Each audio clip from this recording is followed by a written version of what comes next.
Good afternoon, everyone. Big day today. So 3 tiebreaks at Moscow Grand Prix. 3 names of semi-finalists will be determined today. To remind you, Radoslav Wojtaszek is already there in the semi-final after winning against Peter Svidler, and 3 other pairs will battle it out today in a shorter time controls. Daniil, Yuffa and myself, Evgeny Miroshnichenko, we are glad to welcome you here in this studio.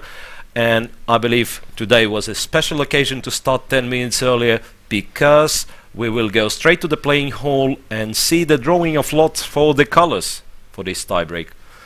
I believe players should be there. Let's see. Not quite.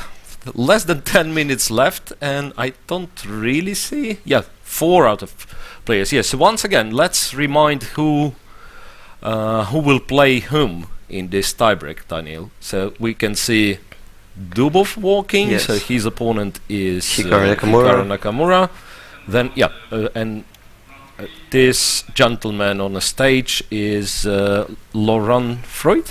Yes, the main chief arbiter, the chief arbiter of the tournament. So a drawing of lots for the colors. I'm not sure how the procedure is going to be done. I mean, it will be done the old-fashioned way, right? So you pick the hand, and then the color of a pawn in this hand will determine the color you play. White. You play first game with. Yeah. Also, we can see Jan Nepomniachtchi is just on the right side, VE. But I can barely see Wesley So, but there is still no Alexander Grishuk in the playing hall. Yeah, so the pairs are Dubov Nakamura, Wesley So and Jan Nepomniachtchi, who just did it. I have no idea what the color was. For Nakamura, it's black in game 1. And looking at his face, I mean, we can see that probably he doesn't want to start with the black pieces. So it will be, they will repeat, right? Yeah. So that they will repeat the color they had yesterday. And then, yeah, there is no Sasha Grishuk, so Wesley So will draw the, pick the hand and gets the white pawn. So once again, same color as yesterday. And honestly, I've missed the first Nepo against Wei. I just missed what color they will be playing. So we have Dubov Nakamura, we have Wesley So against Alexander Grishuk, who is still absent, but I hope that Alex is still not here. Not that much time left. And to remind you, today it will be with shorter time controls. So 25 minutes. They start with a match of 2 games with 25 minutes plus 10 seconds per move. And personally, I think that this time control is good for the quality of chess. I mean, I think it's better than to start from 10 plus 10. So 25 plus 10 is still kind of semi-longer game. Between classical and rapid. So that's why probably we'll still see the very, very high quality of chess performed by the both players. From this graphic, you can see what shall we expect today. So first, 2 games, 25 minutes plus 10 seconds. In case of a tie, once again, we progress to a shorter time controls, which is 10 plus 10. So same increment, but less starting time. Yes, and at the screen we can see Dubov Nakamura pairing, which is probably considered as the most tense, because it's quite hard to understand who is the favorite in this pair, because as far as we know, Daniil is the current world rapid champion, and Hikaru Nakamura is well known for his shorter time control player. So 10 plus 10, then 5 plus 3, and then in case of a tie, it says ARM, so it's Armageddon. Still not sure why they call it that. So that's a special game in which white gets 1 extra minute, but they're obliged to win if they want to proceed. Yeah, gives black draws.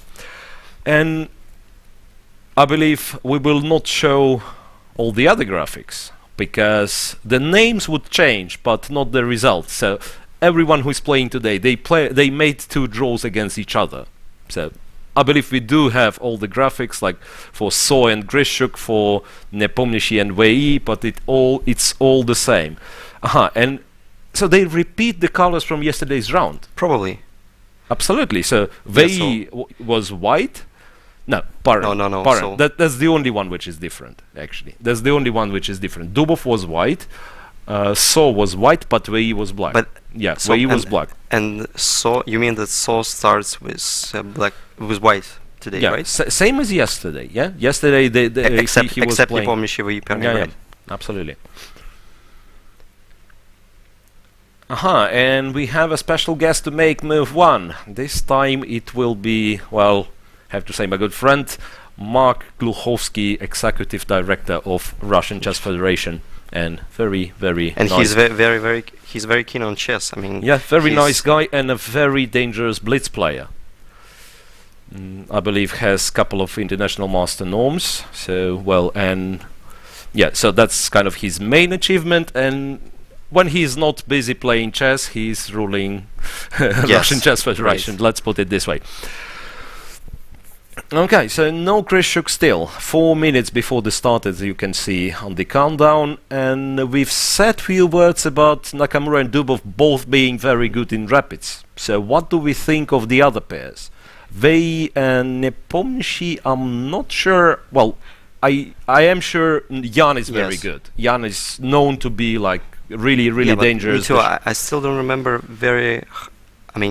exceptional performances by Wei in Rapid and Blitz. So that's why I think we can consider Jan as a favorite in this favorite. But once again, yeah, well, technically we can say so. But once again, it's 2 games only, and it's not really a blitz, right? 3+2. So it's still chess. It will be decided on the board, right? And then, no matter how much of a favorite you are, you make one bad move, you lose this game, and then it's very hard to come back. It's a very short match.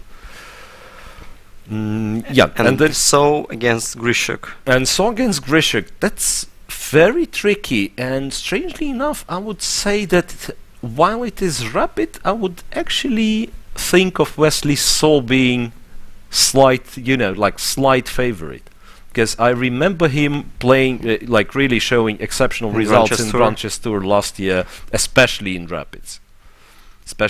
Yeah, I may agree with you, but he's kind of less of a favorite if it comes to blitz. I mean, and probably an underdog in this particular pair, because Grishuk was a World Blitz champion. World Blitz champion a couple of times, probably, if I'm not mistaken. Yeah.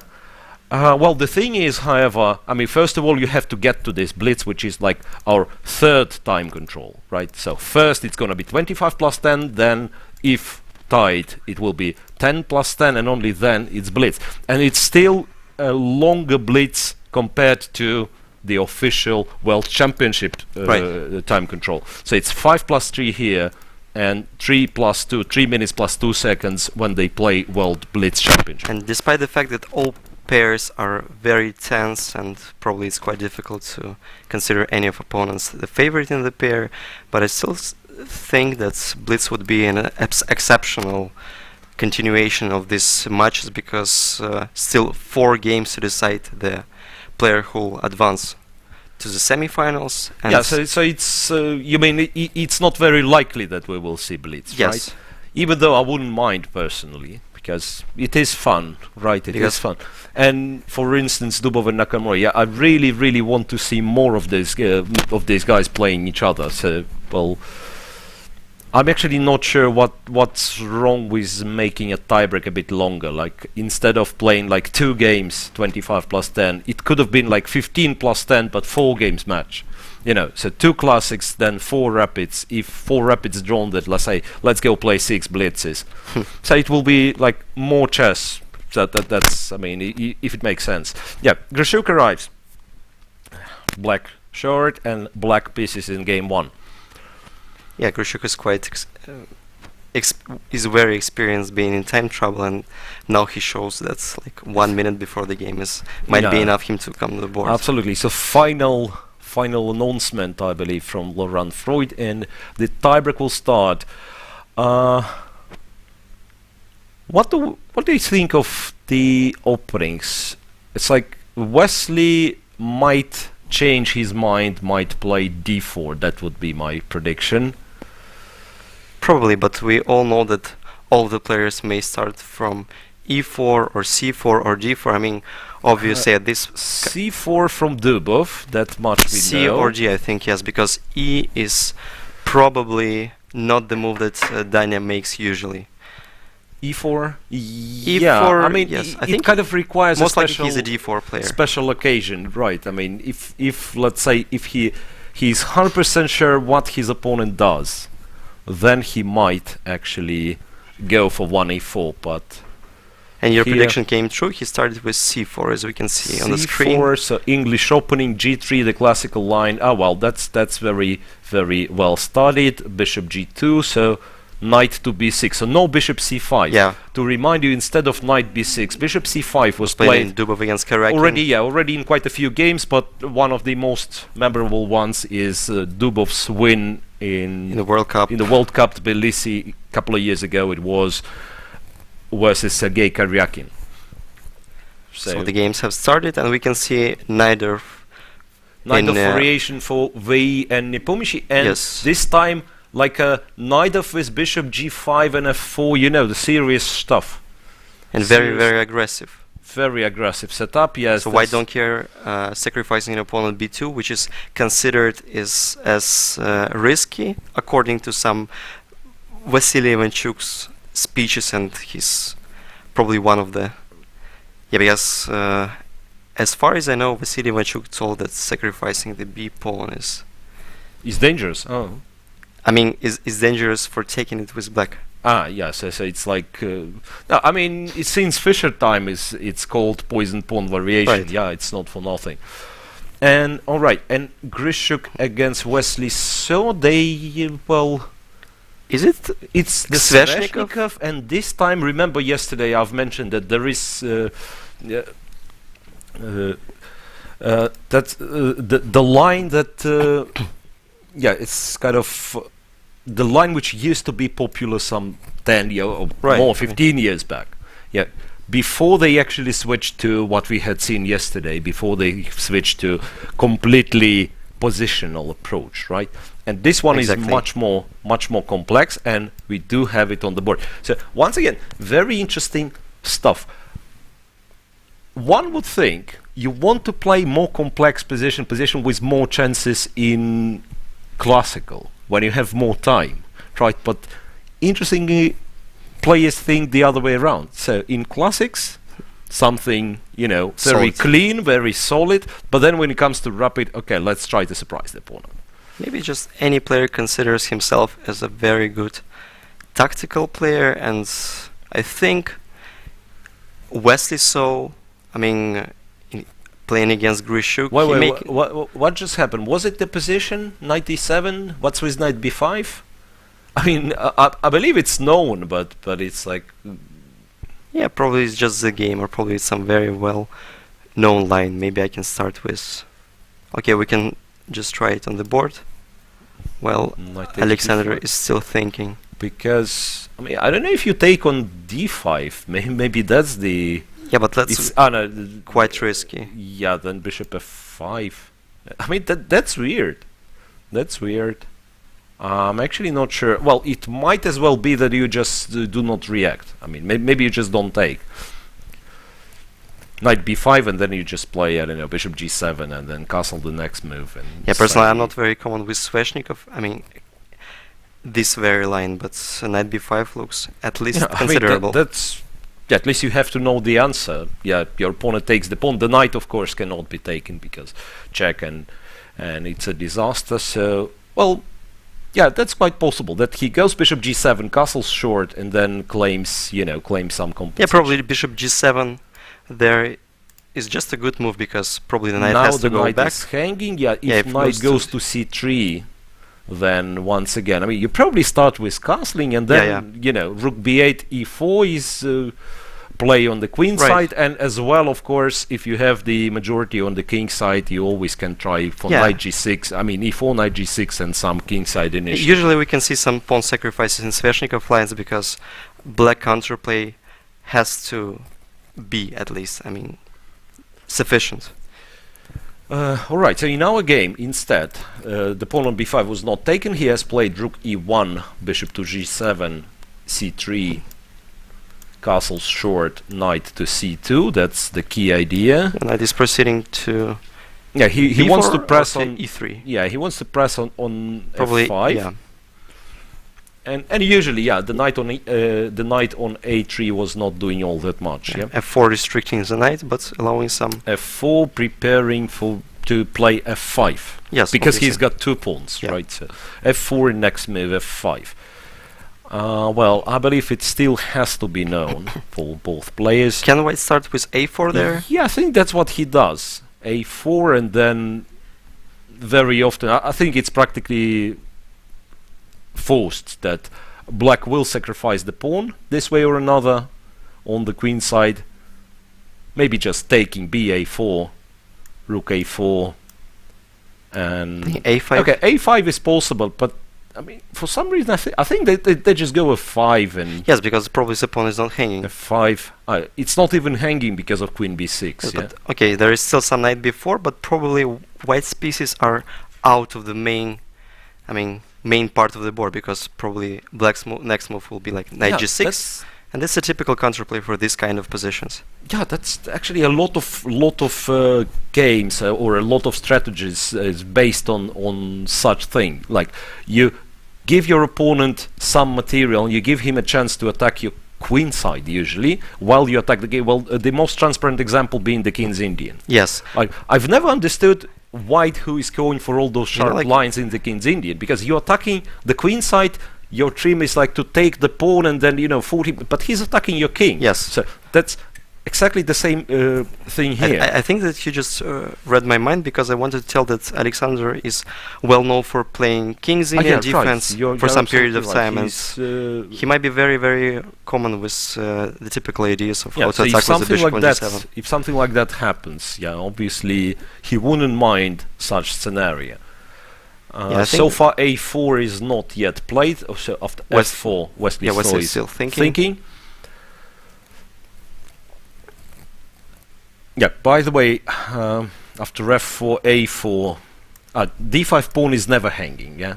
Positionally, I think it's never hanging, at least because of, of course, bishop e4 probably is the strongest continuation, but, I mean, if the rook has been on b8, white can simply take in on this h7. position, yeah, bishop e4, but even if not, but just taking on h7, king h7, queen d5. And obviously knight is stronger than the bishop on g7. The knight is superior to the bishop, and then d6 starts to be hanging, yeah. So, in fact, white's pawn on d5 kind of secures that black is not running to immediate disaster on the queen side and in the center. So it's in black's best interest to keep the center closed.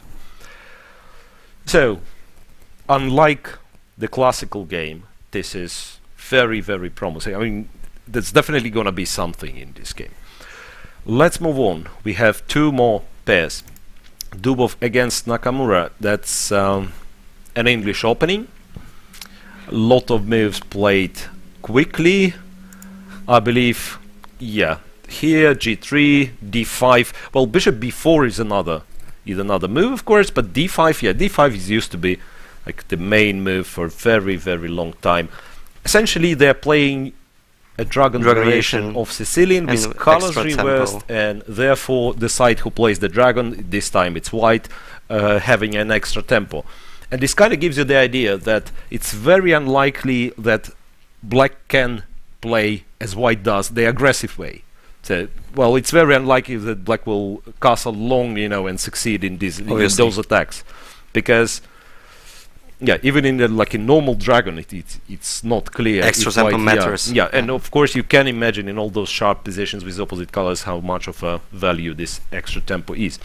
So that's very common. Black simply plays bishop e7, castle short, so more of a positional approach. But after bishop e7, b3 was played.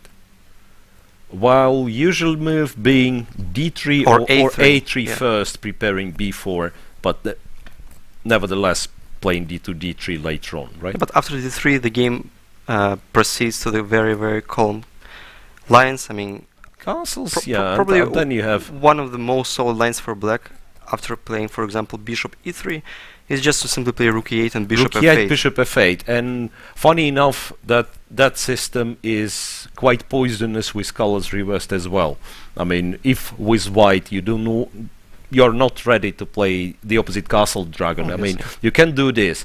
Rook e8, putting the bishop on f8, and then going knight d4. I believe that's the whole idea behind this little move, rook e8. Okay, so b3, castles, bishop b2, preparing to fianchetto this bishop. Yeah, rook to e8 nevertheless, rook c1, bishop f8. Well, more or less.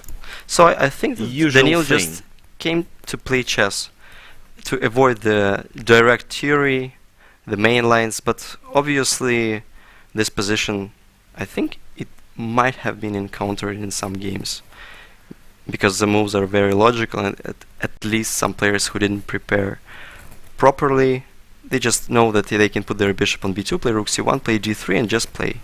Okay, so black goes with his knight d4, e3, knight takes, queen takes. And this position reminds me one of the recent games between Carlsen and Anish Giri, because the pawn structure was very, very. I mean, if not similar. Exactly the same, but very, very similar.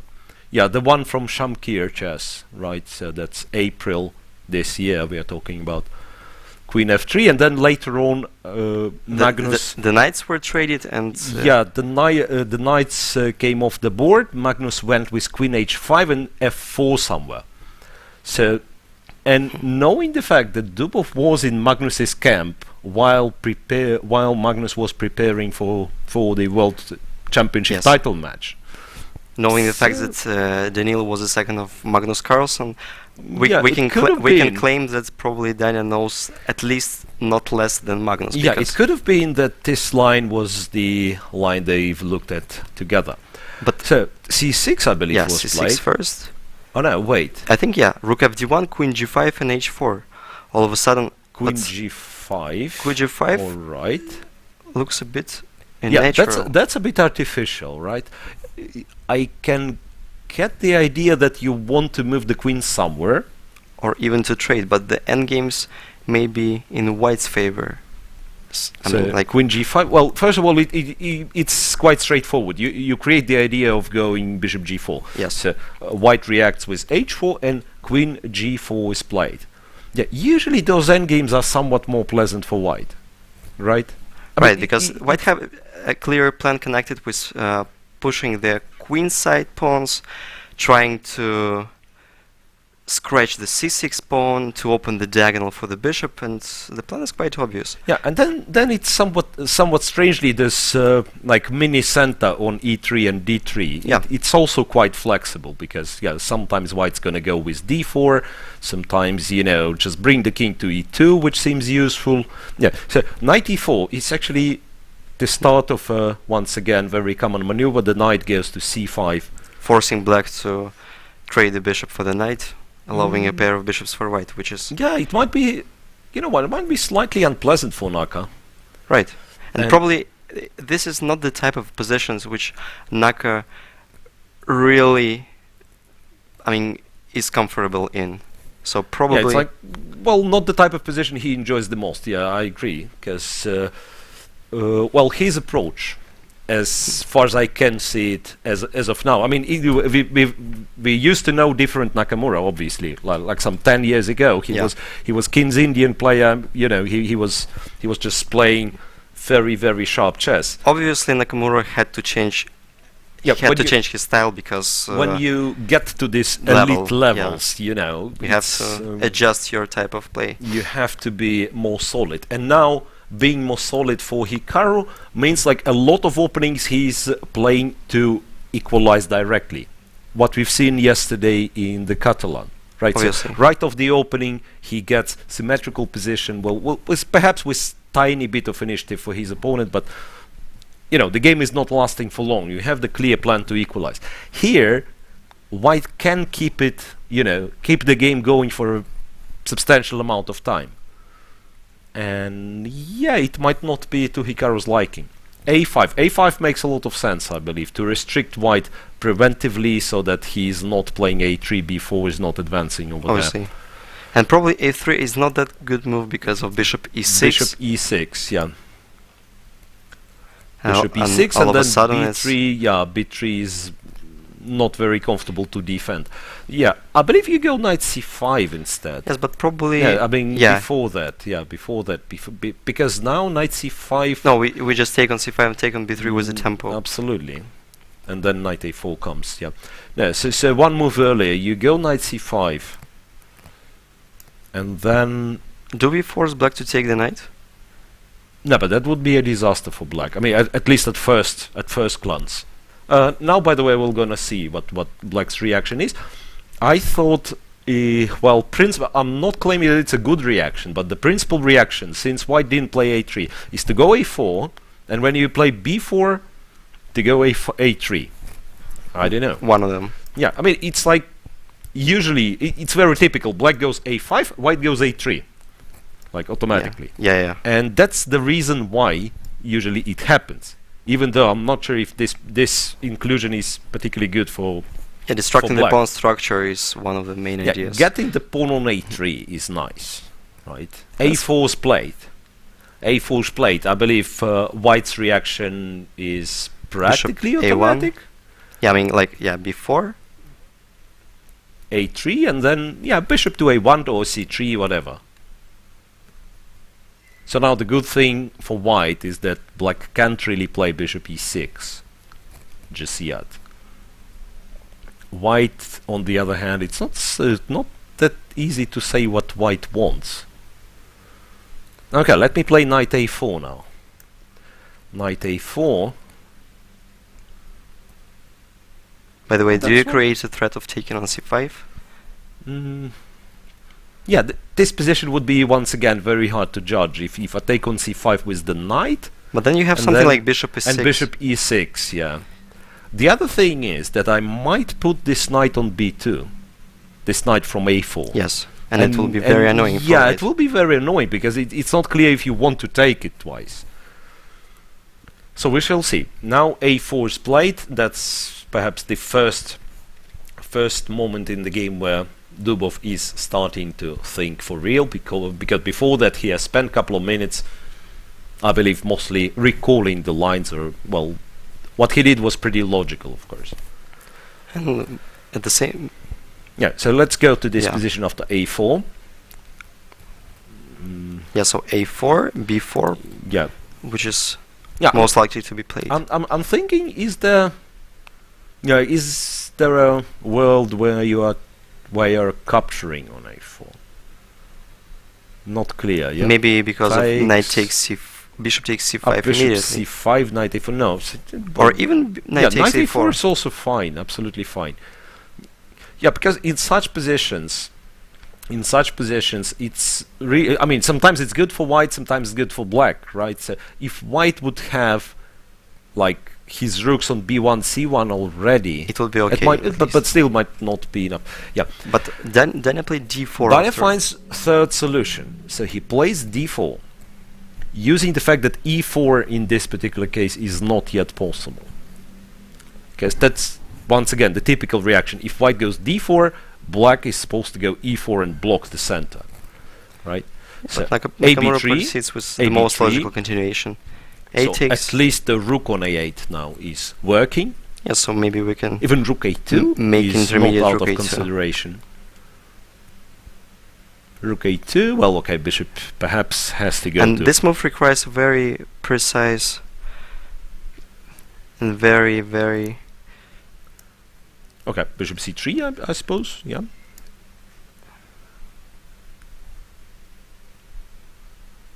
So yeah, that's tricky. Maybe this position is just playable for both colors, because rook a2 is played. Yeah. I think at least black can take. Black takes. Yeah. Black takes. Bishop takes. Well, creating a kind of a threat, like taking on b7. A bit awkward for black. Yeah, a bit awkward. I mean, you have to, for instance, you have to know the answer if knight d5 is a good bad move, or terribly bad, or just a good move. I mean, knight d5, and I suppose the principal thing is to take it. Yeah. I mean that initially was the thought, just to take, pawn takes, and how. I mean, what kind of position is that? Because yes, black is getting an isolated pawn on d5. On the other hand, I mean, if he's allowed to play like bishop g4, bishop f3, Now white king is not very happy. The rook on a2 is, well, does something. Let's not forget, yeah, in some position you just take on c5, yeah? Yeah, knight a4 looks a bit awkward, right? Knight a4 to put it on c3. To put it on c3, but yes, it's a threat because after rook a5 we have bishop b6 at some point. So bishop g4, for instance. And is it good for white to trade a couple of rooks? It's like to go rook a1. Yes, rook a1, but probably... Yeah, I might want to keep them on the board, like going rook c2 or yeah, if I just rook c1, the other rook to c8, yeah, and then knight c3, and then knight c3, knight c3, black takes, black takes on c1, goes bishop b4 or bishop f3. I mean, I wanted to make a draw or claim that I'm making a draw with bishop b4. Bishop f3 is probably just a better move. It's ambitious, at least. It's just a better move. So hard to say.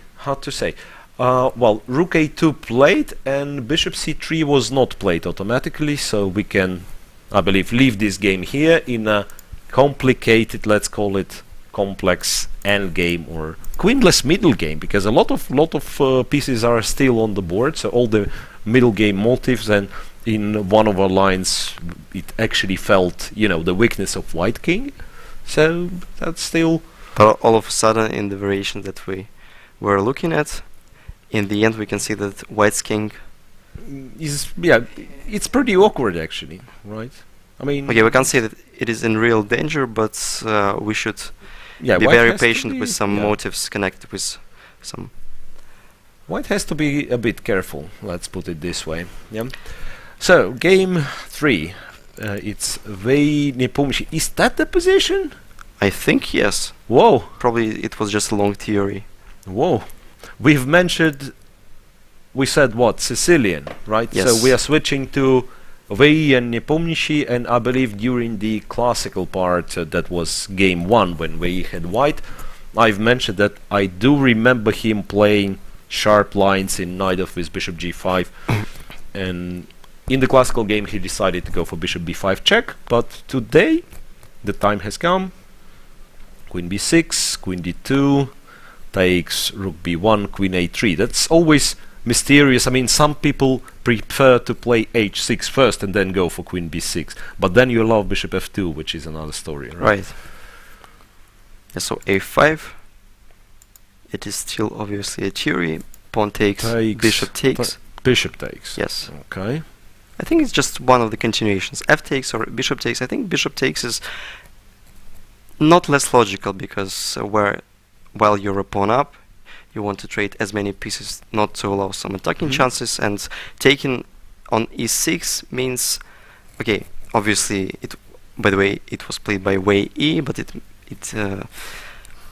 I mean, like, we are trading the knight, which possibly can be dangerous in some attacking positions. Black reduces white's attacking potential, let's put it this way.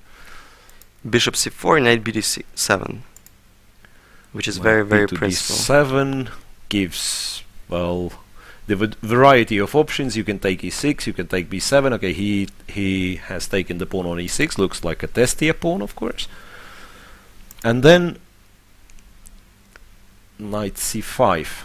If not for knight c5, I believe black's position would have been terrible, right? But then... Yes, but if we look at the clock, we can see that Nepomniachtchi has already spent most of the time. Nepo is on 10 minutes, while Vei simply blitzed everything out. And I'm trying to check where exactly was the moment where Nepomniachtchi started to think. Because till that moment he was playing pretty fast, right? G6 for 30 seconds, maybe.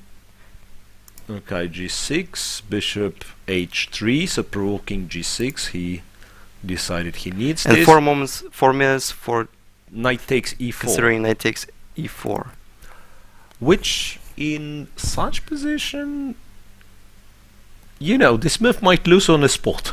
I mean, it's very, very risky unless you know it, right? So takes. Yeah. So Wei's reaction was very principled. Queen D4. Queen D4. Yeah. So it's a double attack. Attacking the rook on H8, the knight on The knight on e4, queen c3, which is the only one. Strictly only. But maybe move. queen a5 check was also an option. I'm not sure if it was a good one, but at least we queen can. a5 check. Hard to say what white's supposed to do. Is it king e2? Or maybe rook b4, which is a bit weird, but so before we're pinning ourselves, but maybe it's not enough for black to equalize. Yes, it's once again, if you take g5, white takes on h8. Yes. Then you might come with a bright idea. Instead of taking on g5, you might come with a bright idea that, okay, yeah, the king was not moving, the rook was not moving, let's castle, but then bishop e6 is mate in 1. Unfortunately. That's... no, it's not. Because the rook f7. Yeah.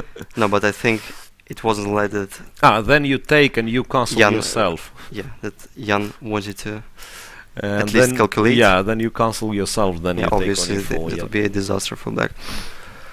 Okay, so Jan decided to trade the queens with queen c3, takes, and bishop e7, and here...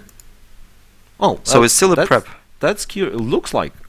Yes, but there is not a lot of moves for white to play because the rook is hanging. Yeah, bishop e7, you have to know it. No, to me, it's absolutely not obvious why black cannot take the rook on b1. Maybe because just of the strong compensation. So what's the material? Black is an exchange and the pawn up. So, and the question is... can take on d6. Yeah, I think it's right? the most logical. So there is no castles allowed for black. Okay, some rook d8. Yeah, well, it's still not entirely clear. How do you do it? Just go to b4 or even e5. Yeah, bishop e5 I thought, and then rook f8. Yeah. This kind of looks fine for black because black is threatening knight d2. And they have some material. Yeah, so possibly it's bishop b4 to try to, to restrict it. Well, not obvious at all.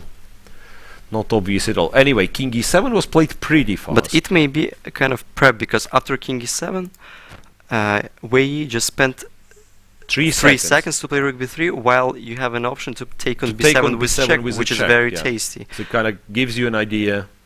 Yeah, rook b6. Yeah, so probably Jan also was recalling the theory or the analysis. Knight e4 is played for 2.5 minutes.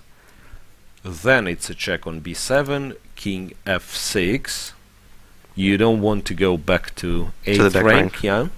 King f6, castles with a check, king g5. And that's the... looks like that's the position we have. G3 was played by G3 Wei, was played rook and b8. rook went to b8. Rook a7. Rook b2. Yeah. Okay.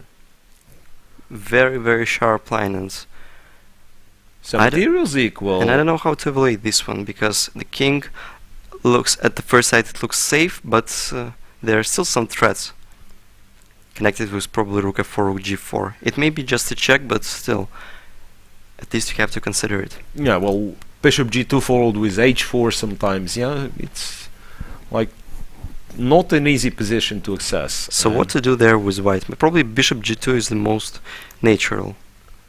Disturbing the knight. Yeah, not clear where the knight is going. Yeah, maybe knight d2. Yeah, knight d2, and then say he goes... Yeah, rook a4 though, black takes on a2, says, you know what, I don't see any threats. Or on c2 probably. Or c2, yeah, I mean, I wasn't sure, because like you take c2, white at least can change his mind and take on a6. Yeah, but maybe this one is just better for white because of simple rook d1, forcing black to take, probably. Yeah, so it's like if black takes on c2, then you take on a6, and you have this a passed pawn. Which can be a decisive factor because of the bishop. Yeah, supported with the bishop, and generally, right, if sides have passed pawns. Yeah, if we imagine bishop, if we trade rooks, white will be simply, I think, winning. Yeah, very close to winning. Yeah, well, depends, of course, if black will be in time to return his king, but yeah, being as or it is, trade if some we just pawns, remove all the rooks from the board, white's to move, white goes a4, then it's a very good chance that white is just winning. Yeah, so Jan has just to keep the rooks and keep creating some counterplay connected with the fact that knight is a very, very strong piece in terms of creating threats for the king. So let's go back and instead of bishop g2, what else can they play? Yeah, I wanted to point out that the time difference, the fact that Jan Nepomniachtchi is down to 10 minutes, might play its role at some point as well. And despite the fact that they already reached the end game, it's still tricky, and still you have to spend time to calculate a lot because white have a variety of options. And look, if we were happy with this position, with the position with a pawn, passed pawn, why don't we take on a6 immediately? probably black has to take on c2. He could do it. He can try to do it with the other rook, though. He might try to play rook c8, right? That's like yes, h7. No, rook c8 is no, it's just captured. That's controlled. Yeah. Well, pardon me, I'm blind. Rook takes c2. Who knows? There is a feeling that white is better in such positions. But I think the very next move is rook b8. Rook b8, and imagine you play rook b8, and you play, and even you have the possibility to go to b2. But what's then? And then you take my pawn on h2. Like, even if we lose a d pawn, we'll create the threat still very end because of some perpetual check ideas. So it's quite unclear, and maybe it's just better wait for the players because they know themselves, and they understand chess better. So bishop g2 is played first. d5 without any hesitation. d5. But I think it's a good one. I mean, like, at least first of all we have to check c4 probably, but after c4 we just can simply play knight d2. I think. Yes, just winning a pawn. Yeah, it was a blunder. Yes, so d5 is very principled because trading the bishop for the knight means that white is no more pretending for an advantage. Yeah, rook takes a6, I suspect. Rook c2 and rook a5, pinning everything. Yeah.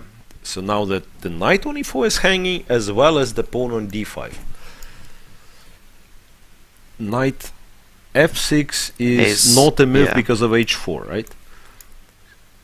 But maybe knight c3 knight still. c3 with the same idea. Yeah, knight c3 is possible. Yeah, because so this position after white takes on d5, knight d5, rook d5, that's very likely a draw, right? King h6. And thanks to black's active pieces, yeah, rook f2, and I suppose he can actually take. Yeah, he can actually take. King takes, rook a8. White's forced to d2, and then rook a3. Yeah, expand on the king side as much as possible. King g5, h5. Yeah, so creating some counterplay, but white's main plan is to drag the king to b2 and then start moving the pawns. And probably it may be problematic for black to make a draw because like everything is well defended, and even if you play king g5, king g4, yeah, so it's the most principle. So I just continue. Go to g4, making my king c2 plan came true. Go to c1, yeah, go to h3, king b2, and then rook a8. Yeah, and this so-called frontal attack, right? King b3, and then black gives checks all the time, waiting for the king to hide on a1, and then goes back to a8. So black is just in time to create some counterplay. Okay, that's far, far away from reality, but it may occur. Yeah, it's kind of to summarize all that. Is that if black forces white in some way to exchange the bishop for the knight, then he's doing fine. Right, let's move to some other game, because while this is a tricky endgame, we do have some positions with many more pieces, and hopefully we'll see some, some middle game fight as well. Yeah, so against Grishuk. Yeah, we can the game that we started with. We can check again Wesley So against Alexander Grishuk. Yeah, well, that's a very, very rich position. And look what happens here. Indeed, after f4, a4 was played.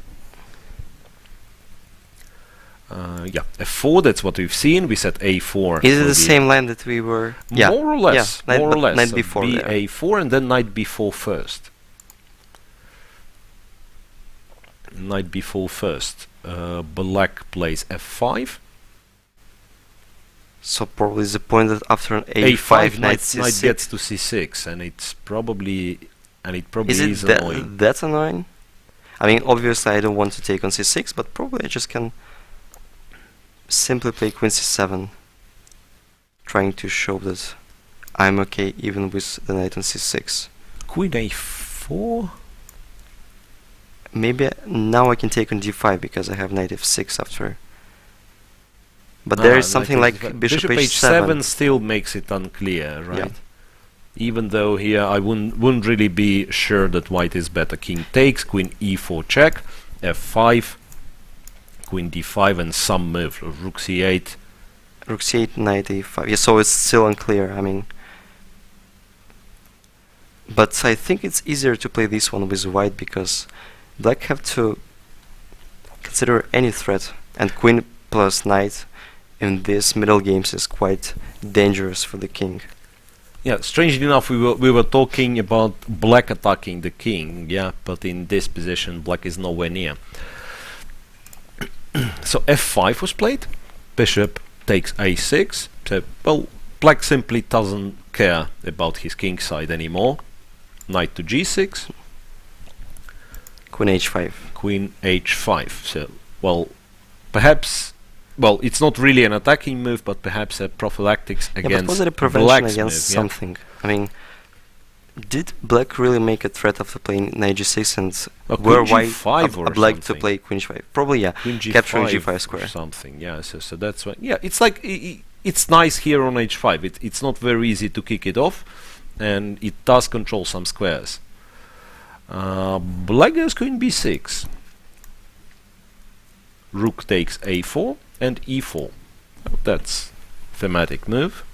e4 and then f3 in many positions. I think the engine may evaluate this one as better for white and give white better chances, but I think now it's easier to play with black because the plan is quite clear. Human standpoint, once again, yeah, you did sacrifice the pawn with black, but then for the rest of the game your plan is clear, and it's sort of easier to play in some way that you don't, there is no way back. You have to attack the king. Yeah. Okay, so e4, and what's the time spent on those previous moves? They both spent quite a lot. Yeah. So here I believe the situation on the clock is roughly equal. There isn't like a big gap. I think Wesley played another move. Wait, the rook from e1 went to a1, so to free the bishop so that the bishop can go back to f1 if needed. So how to follow up with black? Should we really consider e3? My problem with e3 is that white might not react to this, which will lead to a strange looking position, right? Or maybe he does react. Maybe he goes... it's not clear at all. Yeah, I thought like... Probably e3 is not the move that you really want to make because we're allowing additional squares for white's queen. We're like losing some white color spots and... Yeah, so the move, when you have such pawns, e4, f4, so well... kind of feels f3 feels better, right? f3 first, and then if he somehow f3 looks at least more aesthetical. Yeah, so f3 first, that's what you want to do. But the problem is I'm not sure what happens if white takes. Okay, knight f4, queen h4. The only one. Yeah. Knight f4, by the way, yeah, queen h4 is the only move not to lose on a spot, but might be a sufficient one. And then who knows if black has enough. Because white's next move is bishop f1, where bishop's gonna play a defensive role, and also a pair of rooks will likely come off the board.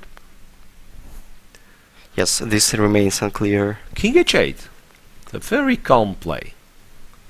Not deciding which pawn is supposed to go third or first. So I expect bishop f1 from Wesley. Very likely to be played. Or bishop e2. Bishop e2 to keep it on. Yeah, but then I go Then f3. f3, yes. I mean, I trade Yes, on f4 obviously, yeah. first. Trade on f4 And first, there then go f3. A beautiful tactic. Yeah, and then white is in danger.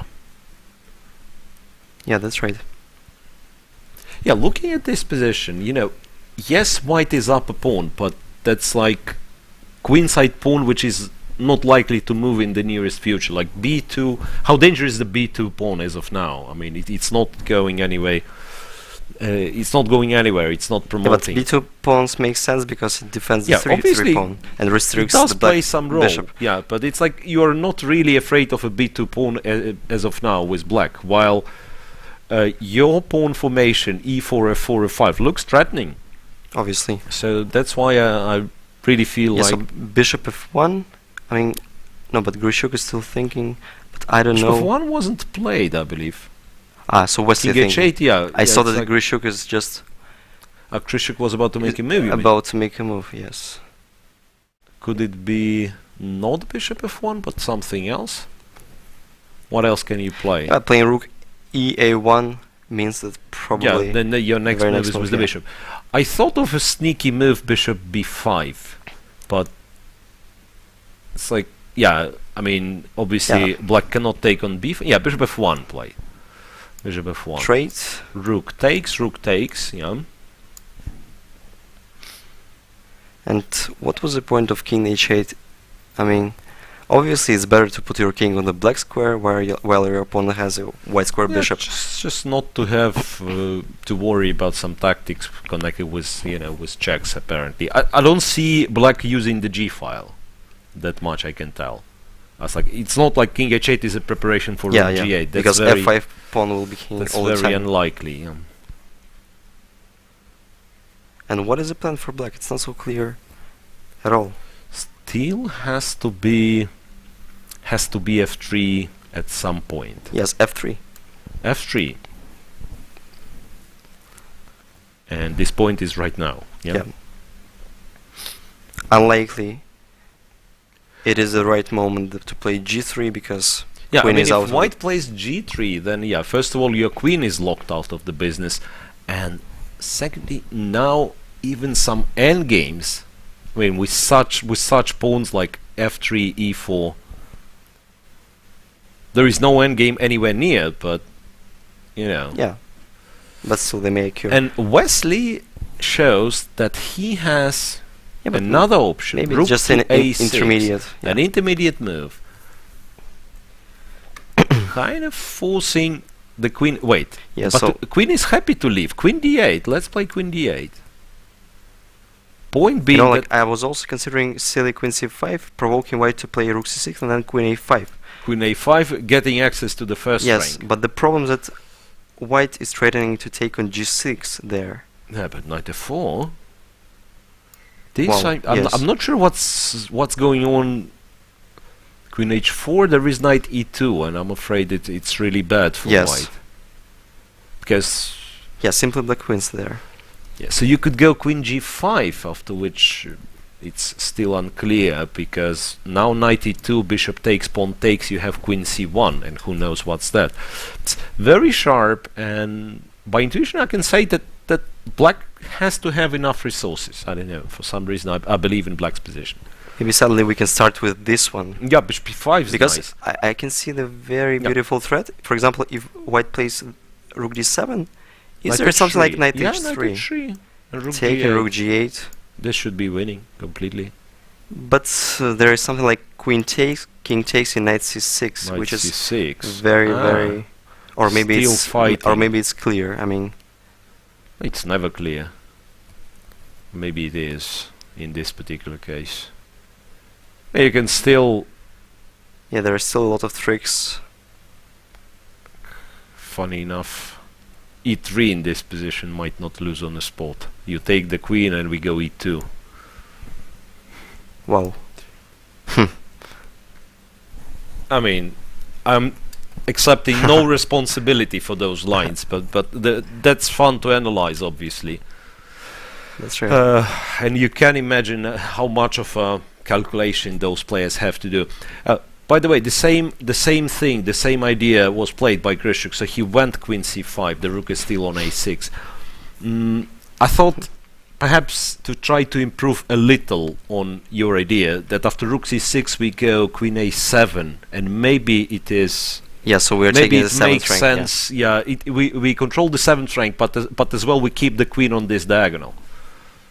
So the biggest disappointment would be to repeat the moves, to be honest, because queen a7's played, queen a7's on the board, and I'm thinking, what's Wesley may play rook a6. yeah, back. what's black's move after rook a6? Because Queen e7 is probably not the move that Grishuk really wants to make, because it allows knight c6 with this would tempo. lead to the same. By the way, I have no clue why it is bad. Queen e7, let's say, because you could go queen d8 from b6 and then knight c6, queen f6. Yeah.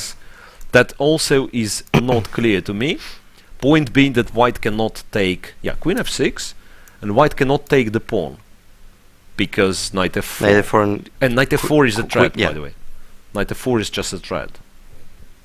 That's interesting. Yeah, the queen got stuck on h5. The queen got really stuck on h5. So His here g3 is such a weird move. you kind of forced to play g3, after which, once again, I don't know what's happening, because The only thing that I don't like in black's position is that the pieces are a bit restricted, and obviously knight e5 trading, given an option to trade a pair of knights is not that really not what you Grishuk want, yeah. was.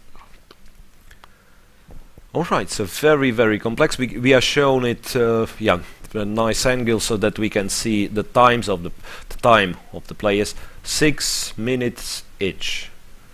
Queen a7, Wesley thinking. And I think it's a very nice psychological decision by Grishuk, because Rook while a6 played. Rook a6 played? Yeah, and they're repeating. when it comes to the time trouble, Wait, so they've repeated twice. I believe now it's Grishuk's turn, or rather his decision, because yeah, if he goes queen c7, that's threefold repetition allowed for Wesley. So queen c5, pardon, not queen c7, queen c5. The way to continue fight, as I said, going somewhere like queen e7, which is a bit risky, right? Knight c6, queen f6, and indeed g3.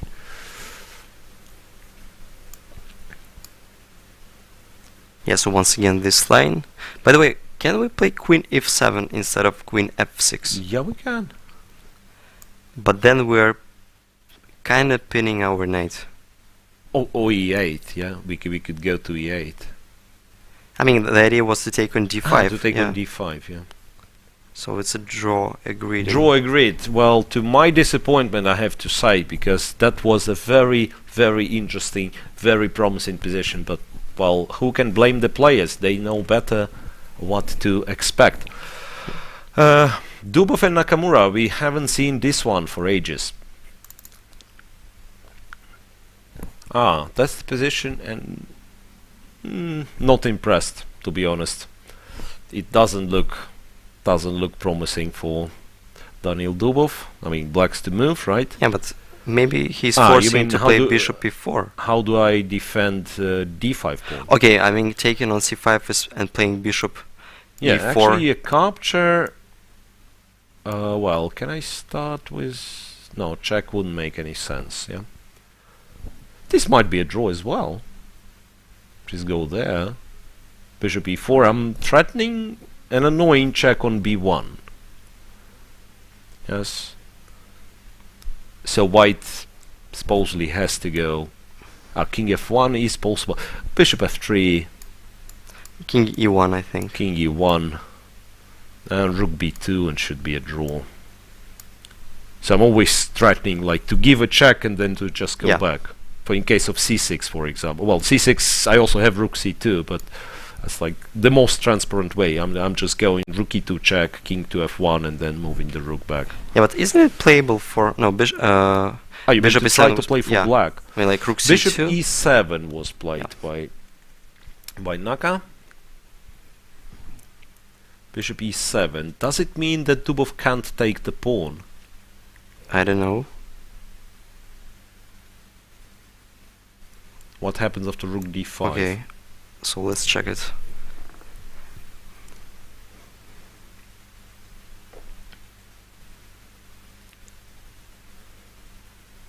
Alright, maybe it's just a clever way to make a draw. Bishop takes c5 now. And if you take with the pawn, then it's rook b1, king h2, rook king h2, bishop d5, it's winning for black. Yes. So it's not a clever way to make a draw. It's kind of a clever way to win in this case. So rook d5, yeah, bishop but c5, you take rook with the f5, rook. yeah. Obviously you take with the rook. No, if you take f5, bishop d4, I thought it's just a draw.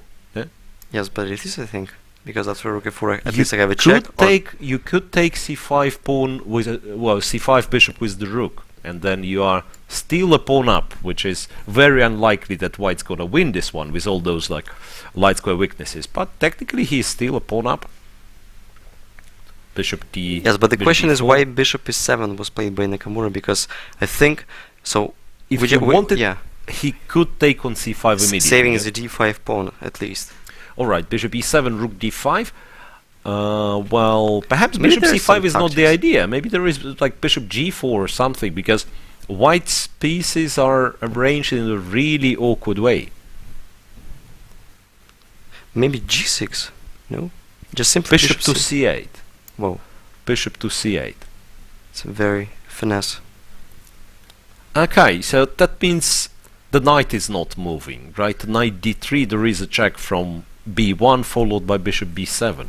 Yeah, but if I start with king f1, for example. King f1 here. Rook b5? Was an idea to play Rook bishop b5 b7 and or then bishop the knight, e8? yeah, the rook's stuck, the knight is, the knight is pinned, next move bishop e6 or bishop b7. All of a sudden it might spell a trouble for white. So how do you keep everything? I have no idea. Yeah, which brings me to the conclusion that maybe this capture on d5 was a bit too hasty. I was in Yeah, so bishop c8, king bishop f1 is played. c8, king f1 is played. Yeah, and rook b5 Rook is b5, very, does he is a brilliant idea. Yeah, rook b5, how do you escape the... Yes, but the position when, I mean, like, Yeah, it's in, like in a few moves, black will take an exchange. I think it may be undefendable for white king because e2 for I mean, probably he has to go king e2. Now the question is, yeah, maybe bishop b7 no, is bishop more- b7 is probably rook he b7. allows rook d7, Yeah, so you're bishop right. e6. Bishop b6, but then perhaps he just takes, no? Yeah. He just takes rook d5, knight f4, and maybe he's claiming that that's enough. But it's not. It's playable. I mean, It's not. It's black is much better, right? Black is much better. Just an exchange for a pawn. so mean- at some point it may convert to 3-on-3 with an extra exchange, or 2-on-2, Yeah, which may not be a draw, but that's you never know. that's clear that Naka has got chances after rook b5. That's that much I can tell you. And considering the time control, you have to imagine it will all break down to really to some technical position. We don't know if we will be like theoretically winning or possibly theoretical draw, but still you have to defend it with 10 seconds increments. So you're running out of time sooner or later, and then so that's a good chance for Naka to score with black, which more or less would mean the end of the match, considering 25 seconds, 25 Yeah. minutes time control. More so or you less can play- classical game, but he you has can white play pieces. a normal game, yeah, having the white pieces. You are happy with the draw. So by the way, how we get to this position? Yeah. Just quickly go forward to see what. Yeah, we've seen. Remember A4 and stuff. A4, D4 takes on B3, rook A2, And knight d5 immediately. knight D5 immediately. Yes, because the knight is. I mean, the pawn is the chained. We point cannot being, the point being that bishop takes, pawn takes. You can't go to. take d6 You can't take on E5. Yeah. knight d3. Then he goes bishop G4. Well, so it looks like a nicely played game by Hikaru, by the way. So he always kept some initiative, it seemed. Looks like. Bishop f5, knight c5, rook. Where the rook is going? Rook e2. e2, rook b2. Yeah, I mean, white shouldn't lose this one normally, but Yeah, but the problem with the pawn structure is this white's pawn structure is a benefit for black pair of bishops, because at some point knight on c5 is chained to defend the e4 square. Otherwise, black will go bishop e4 and the rook becomes chained on the first rank because of the mating threats. so that king f or something, yeah. King Maybe f7. maybe it was better to play the more solid way. I mean, not to play rook at 8 at all. Okay, Probably let's probably swap just it, yeah. first of all play king f1, king e1, king d2, and then probably rook a7 at some point, because Anyway, so we did get the position with extra exchange for Hikaru Nakamura. That's what happens. Yeah, we can update. I believe we can try to update this game, because now, yeah, knight f4 wasn't played, by the way. He went knight c5, and Hikaru played f5. f5. f5 is, you know, not an obvious move to me. Knight to d3. Yeah, but just rook a5 and king a6. Okay, but you can play knight f4 probably. Yeah, that was my original thought. But at some point, I mean, you have to play f5. Bishop because d6 was played by Hikaru after knight d3, restricting knight. So the position after knight f4, bishop takes should be completely winning for black, right? Yes. Bishop I takes, think rook so. takes. It's kind of, you have the wrong bishop for this one to be defendable, because with bishop on f3, I'm not really sure what the evaluation is, but it's really tricky to win, even if, let's say, even if it's winning. Yeah, with bishop on f4, not so much, because Yes, but you have light square weaknesses. The king will penetrate to e4, or you will have to create more weaknesses playing f3, so that's most likely to be winning. It's difficult to say, is it needed to play h4? I mean, like, if the bishop was another color, because at some point, with pawn on yeah. g2. Yeah. Alright, so, well, knight f4 obviously wasn't played. By the way, let's not forget we have one more game, which is Voyine Pomnishi. Let's see what happens there, right? So this one will last for some moves. Let me say that. And Wei against Nepo turned to be an extra piece for Wei. Yeah, for well, 3 that's pawns. very sharp game, in fact. Right after bishop g2 d5, h4 was played, and it turns out that king h6 g4 is apparently very annoying.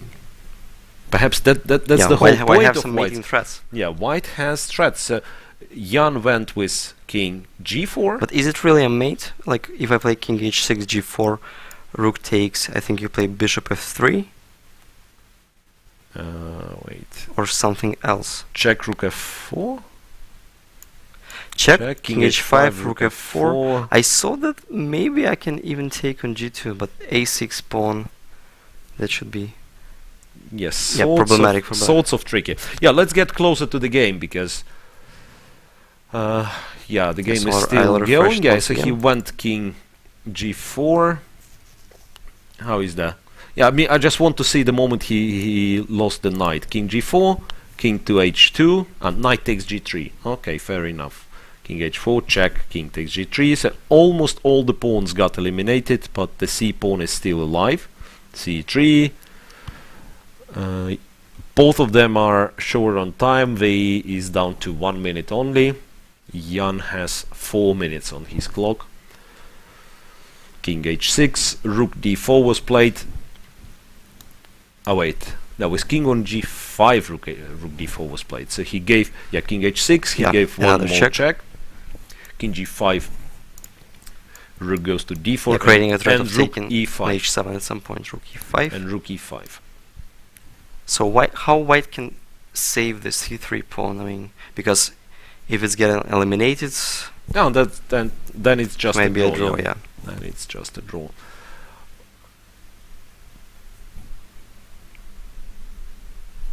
Maybe the whole thing is drawish. Okay, so rook c5 was played, and Jan plays h5. So you still cannot take the pawn on d5 because rook c3.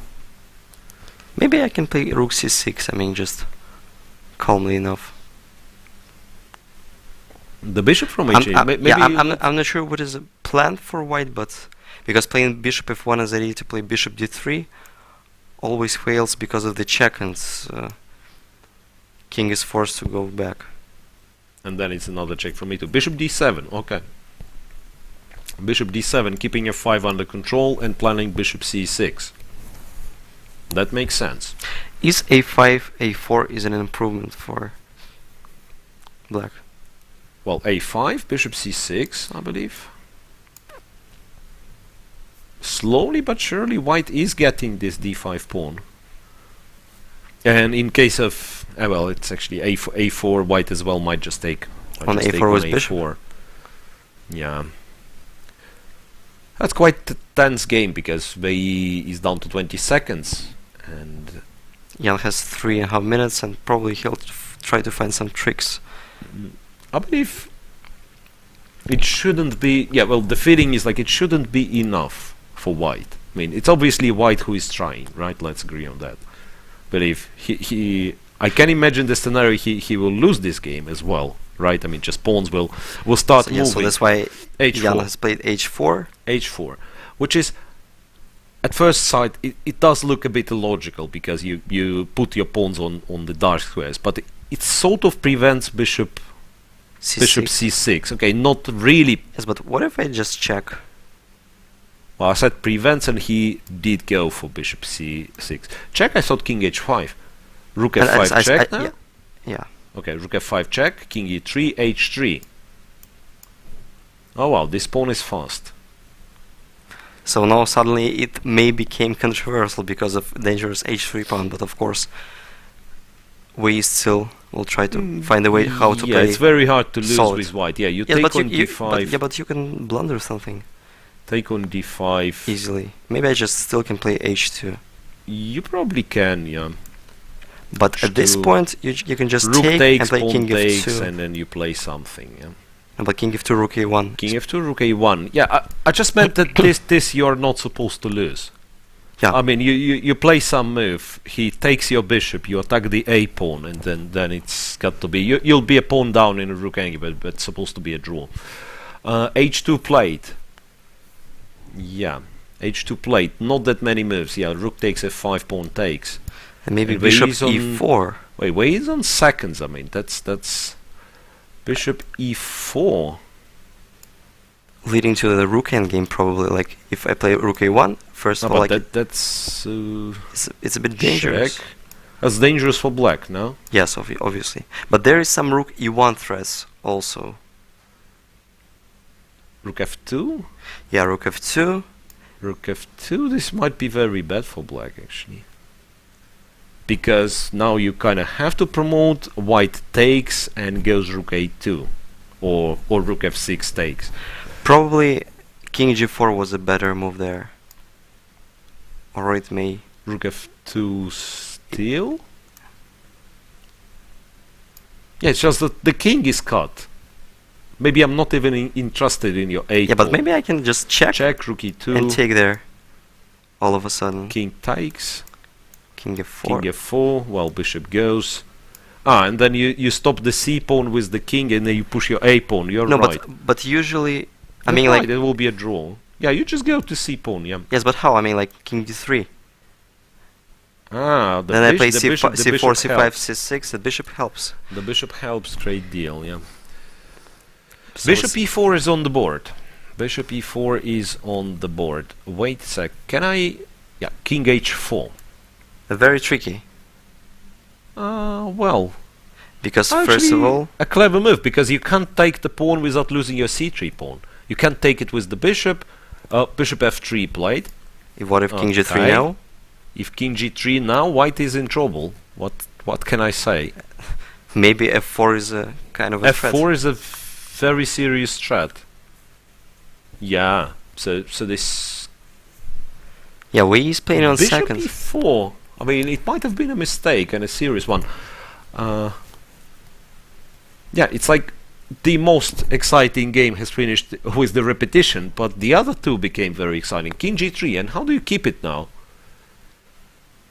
Okay, maybe I can play rook c8. But then f4 check. King e4.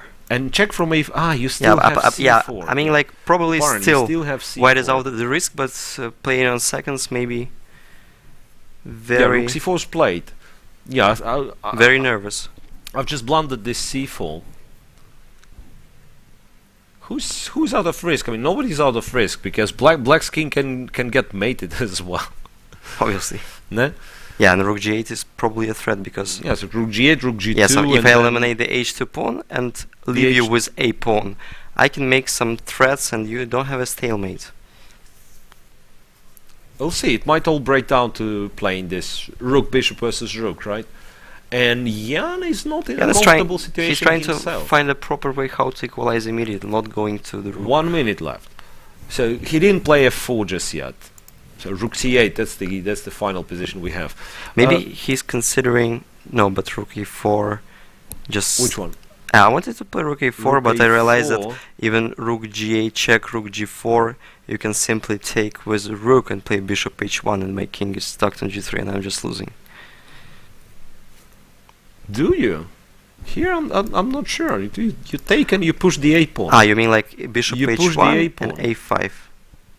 Like for example I play c4, a4, Yeah, king has d2. to go, and then you're going king f2, c5, g3, g3, g2. c6, g2. It's a draw. Yeah, Right. right. Mm.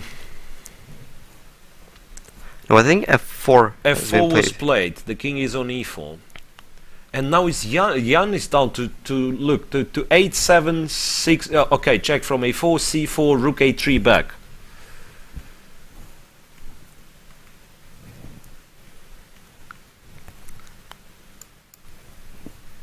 Rook Yes. a3 back. Rook Check. g8 and king goes to h4. King goes to h4 and they has the repetition already a couple of times. The check was given. Check, king goes to h4. Bishop h1? No? Point being that if you attack... Yeah, no. like there is. Yeah, but there is an intermediate check. There is a check from f1. Yeah. Yes. I thought I'm being clever taking, but there is rook f1 check. And on bishop f3, obviously you take on f3.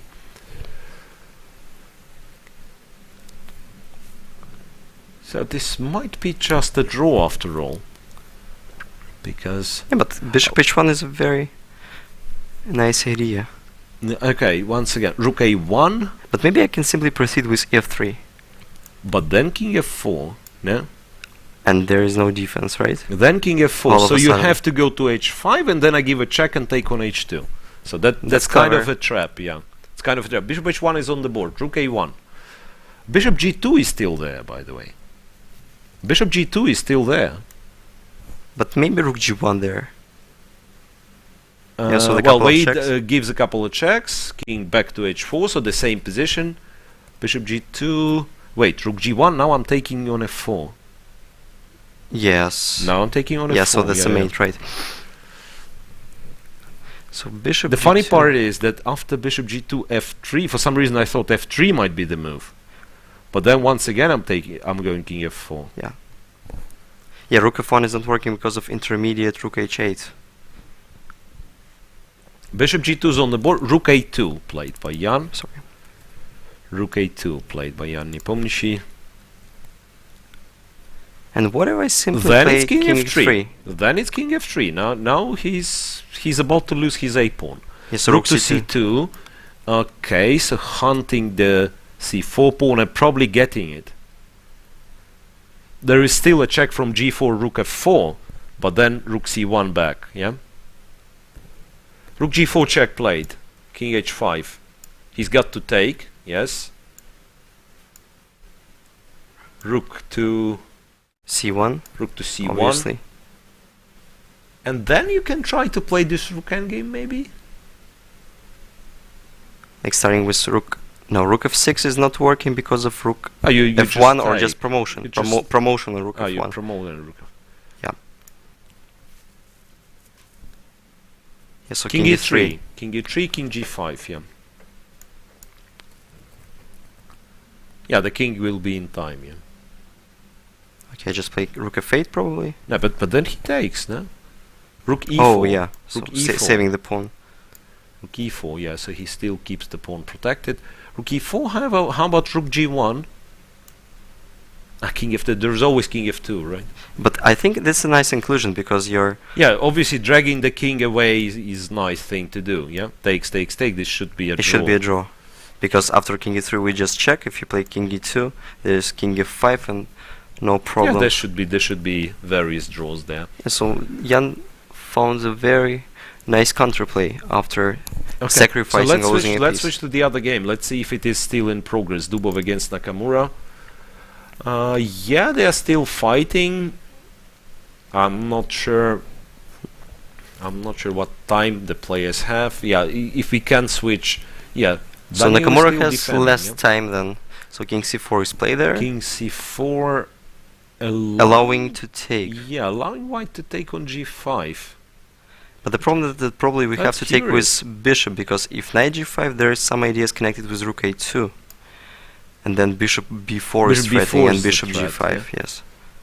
So for example, if simply we play, like if we take Knight there is a7, bishop b4. bishop b4, that's and winning. Black is No, winning. you could go f4 and still not lose. Ah, no, you Yeah. do lose a piece after king c3. Yeah, absolutely.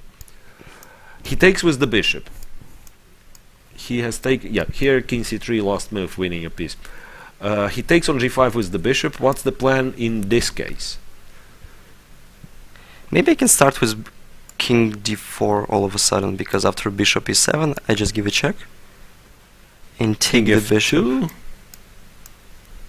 takes. But that's. I'm not sure if it's winning, to be honest. Like knight g5, h3, f4, something like that.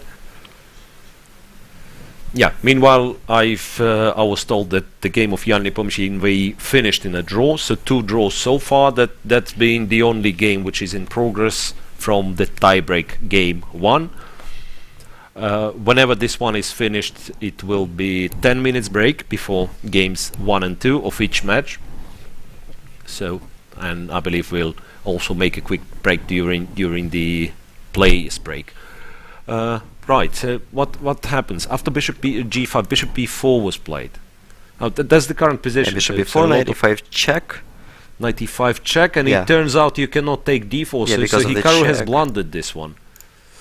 Check, king goes, and then knight b4, and you don't have rook a2. The knight guards a2. Yeah, and if and after king king takes, just b4, it's bishop bishop e7. e7. Yes, that was a blunder. Not that he's risking anything. I mean, black really has to blunder 2-3 times more in order to lose. But his winning chances after he blundered this one are pretty slim, I would say. Knight d3, rook And a2, bishop king d2 was f1, played. and So bishop he's d2. trying to trade the bishops. Yeah, so the king Yeah, has the been king, cut it off. you know, with king on first rank, it's not something that looks pleasant. Bishop But you know, e3. no? Bishop Ah, g5 wasn't a f6. threat because of knight b4. So bishop e3 is very... Bishop e3 was possible. Funny enough, bishop e3 was... No, he played bishop f6. He has played bishop f6. King to c4, check, and finally he takes on d4. Naka takes on d4. Discovered check, but There is no sense in it. not clear where to discover such. Maybe it's time to G4. play g4. G4. then. That's what Daniil does. G4. But now you know, with white king being on first rank, even if you get rid of all the pawns, you're not out of the woods, Yeah, because you can be checkmate. yeah, there might be some checkmate ideas, and they're both down to 20 seconds. Like, by the way, can I play bishop f4? You might. Like, I really don't know. If you make a check, I just Knight play G6, simply king king e3. So white has to take probably. Takes f5, I guess. Yeah, bishop f4. We'll see it now. We'll see it now. He has played it. Bishop f4. White doesn't have all that much of a choice because, yeah, if Yeah, you knight just is give a in. random check, king goes to e3, then takes on f3, and that's the end of the game. So King you takes. take on f4, he takes on f5, I suspect. Yes, probably g5 is not a good move. I just G5? simply take on e3, right? Yeah, well, actually, Yeah, but Daniil decided to play knight h4, which is probably knight better because h4. knight f4 leads to the losing position. Knight h4 takes on g4 and bishop g3, I suspect, or no, he didn't play it just yet. But it's a good move. I He's mean, still defending, but kind of on the ropes, you know. h6. just h6. h6. That's interesting. h6. So the pawns are not going any further. Yeah, fixing the pawns may be a very good practical decision. And as well, you give a chance to your opponent to make a mistake. I mean, you know, both being very short on time. King g1, for instance. Now bishop g3 looks nicer. Or maybe we can start with bishop h2 check and then play bishop g3. Bishop g3 at once. No, I think he played bishop h2 check. Ah, yeah, you're right. You're absolutely right. Check. I mean, forcing to go to f1. Back to otherwise. f1. Rook f2, blundering heavily. Daniil blunders heavily, and I mean, it's just a piece up. Yeah. So, was it the final mistake, king f1, or he could go to h1 and still fight? I think the position is still losing, and The position is bad. Yeah, we have to agree on this. The like position. I can still play, maybe even king f4. King f4, g3, h3. No, but probably I may blunder the last tactical trap. This, king h3, and rook takes g2. Okay, safely enough, That's winning. Okay, I should admit that maybe after king h1 the initial idea was to play bishop g3, Bishop and g3. it was the right time because the king is Okay. situated very badly. So, 2 draws in tiebreak matches. So, draw for Wesley Saw and Alexander Grishuk. Very sharp position in which they've decided to repeat the moves. Then it was a draw for Wei and Jan Nepomniachtchi. Once again, very complex game with a lot of tricks in the end game. And finally, Daniil Dubov lost to Hikaru Nakamura. Well, first, perhaps allowing Hikaru to pick up the exchange on d5 maybe was not necessary, and then I believe a lot of stuff was happening, but in the time trouble he has blundered a piece. So 10 minutes between the rounds. We will sign off for 5 minutes, I believe, so just a quick break. We'll start the coverage like in a few minutes before the start, right? Before the start of the next round. You can see the countdown. It's 9 minutes left. Yeah, 9 minutes left before game 2. So the players have some time to relax or Yeah. rethink their And very first likely game. that today we will see even shorter time controls for the first time in this tournament, because yes, it will be hard for Dubov to level the score, but other two pairs, 2 solid draws so in round 1. there's still balance, and There is still a chance they'll make draws in round 2, and it will go to a shorter time controls, which, by the way, I'm a big fan of. Stay tuned, we'll be back shortly.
Welcome back everyone, it's a tiebreak day after the quarterfinals, so today we will know the names of all the semi-finalists. So far it's only Radoslav Wojtaszek who is waiting for his opponent. I believe he will be playing with the winner of Hikaru Nakamura versus Dubov match, and so far Hikaru has much better chances. He has won with black, other two games were drawn, so Game 2 of the tiebreak, Game 2 with 25 plus 10 is starting right now. Don't miss it. Stay with us. Okay, so what shall we expect, Daniil? What shall we expect, first of all, from Dubov, I believe? I think we shall expect something extraordinary in Nakamura against Dubov, and especially from Daniil Dubov, because now he's in a must-win situation. And against a very, very experienced and very solid opponent. Yes, once obviously again, you would rarely see Nakamura losing with white pieces, so that's why. Okay, that's why this might be some peculiar opening choice, yeah. Right? C4. Yeah, but we can see just regular. So now looks like they reversed the colors, but Daniil decided to play bishop b4 line. Yeah, that's you know, it's not that you expect someone who wants to be super solid to go for one c4. There is nothing wrong with English opening. So my point is that usually more forcing lines are offered after d4 or e4. You go d4 obviously. And practically against any opening you have, you know, like forcing line with a lot of trades. Yeah. Like against the Nimzo you would go queen c2, which is very solid. Against the Grunfeld, I believe there is a number of lines where you can simplify them. But should we consider English opening as rather complicated than just solid? I mean, because obviously Nakamura understands that he doesn't need to burn the bridges and he can just simply play for a normal position.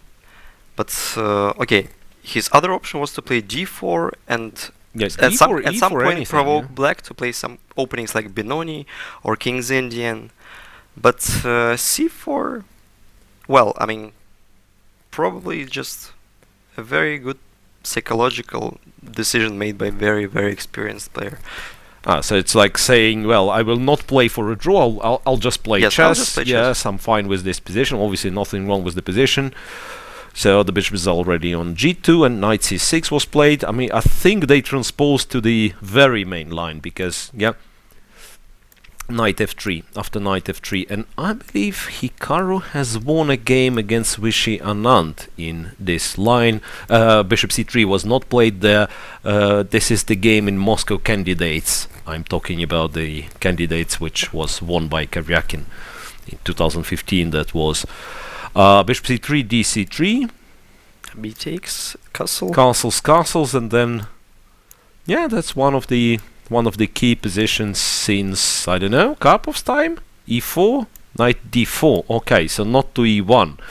Knight e1 Not is to considered G5. to be yeah, knight g5 is possible. Yeah, I think knight e1 was considered to be like the most tricky, and then d3 and black. Yeah. Or no, f3, e3, d3, something like that. Yeah, knight Yeah, it's a e1. very, very modern line. Knight d4. Okay, here, if I'm not mistaken, black was supposed to take and go d5, but Which probably may lead to some simplification, so that's why. maybe Hikaru knows it. Yeah. That's a nice trick. I mean, lead to the position where black will have a choice between playing a risky position but still playable or making an immediate draw. So that's why I think Daniil may consider some other options. For example, I don't know, if knight e5 really has some sense Yeah, because of d3. you know, we're talking bishop b5 Sicilian here, right? Yeah. It's once again c4 e5. Is already a Sicilian with colors reversed with extra tempo, right? So in the previous game we had like a dragon Sicilian with colors reversed. This time it's bishop b4, bishop takes c3, the same way white plays bishop b5, bishop takes c6, so-called Rossolima Sicilian. So knight e5, of course, would be one of the normal moves, as well as rook e8. I believe rook e8 is perfectly obviously playable. Knight e5, yeah.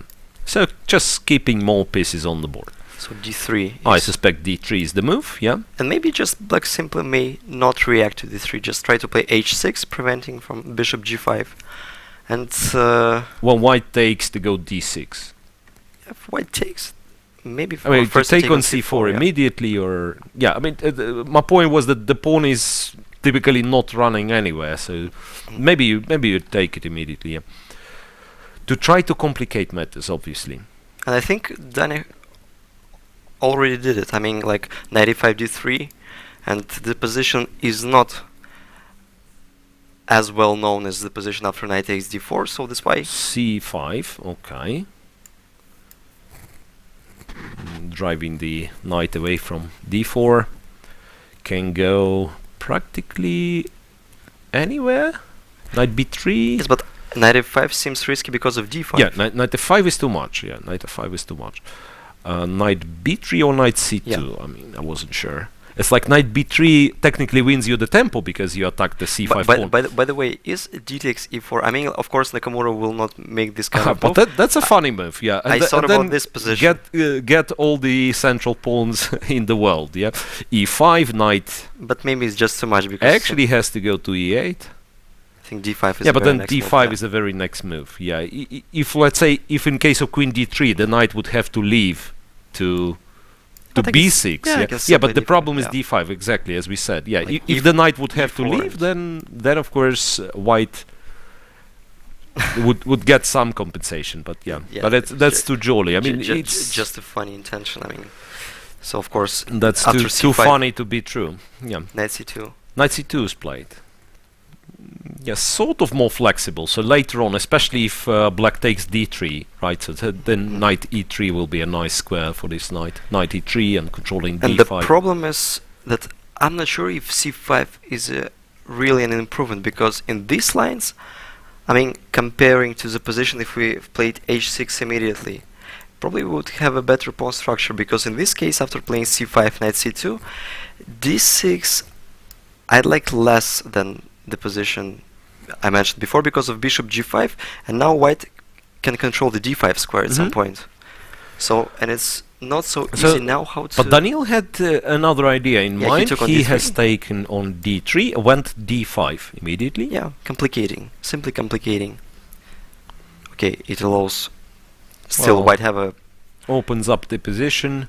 For the bishops. You know what, from Naka's perspective, honestly, I would consider bishop g5 here.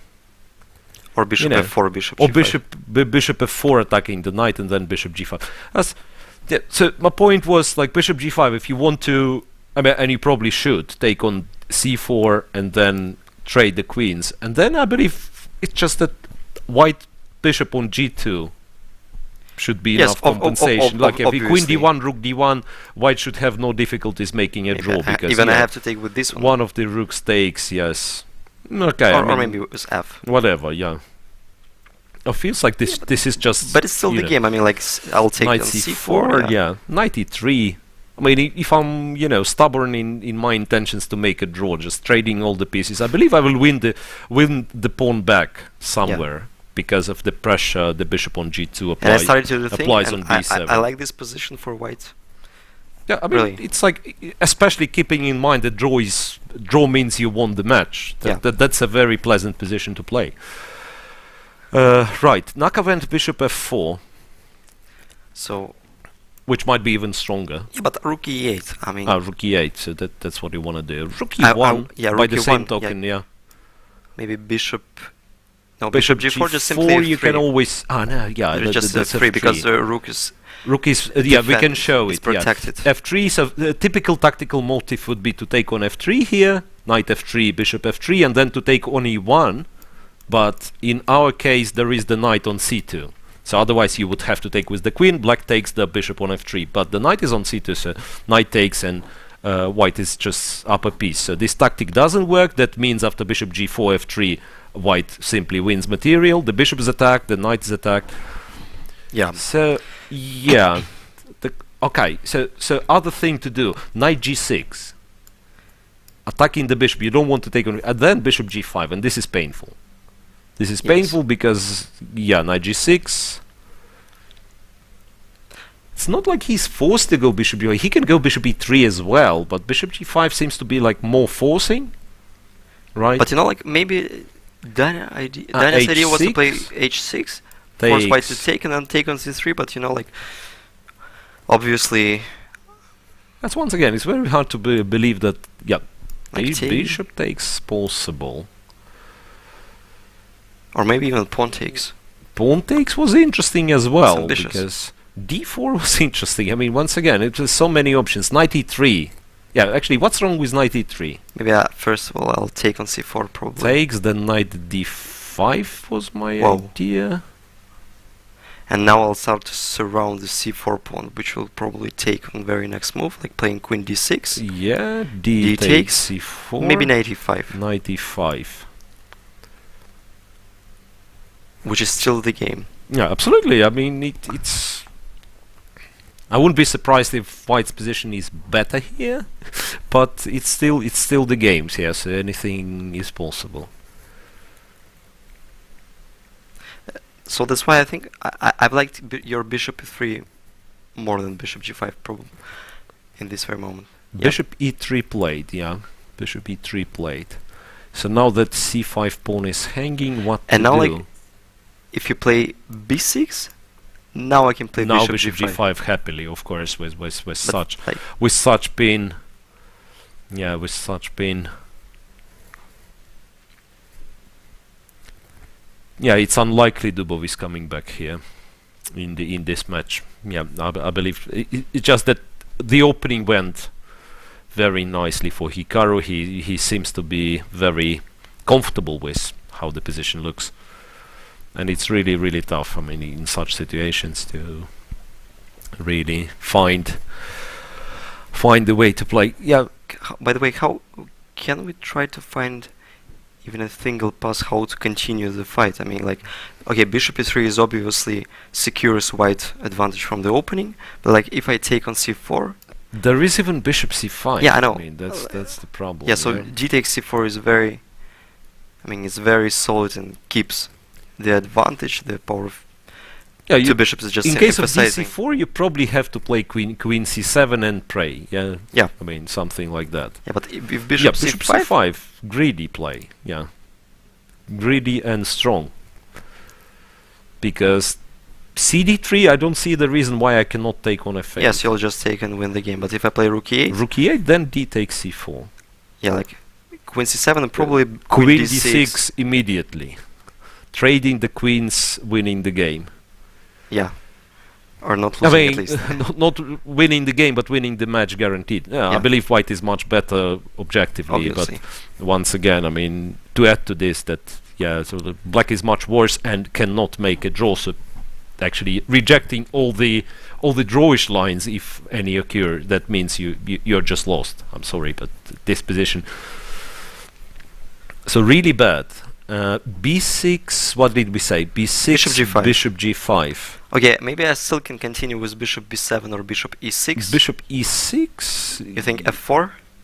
Knight e3 was my problem.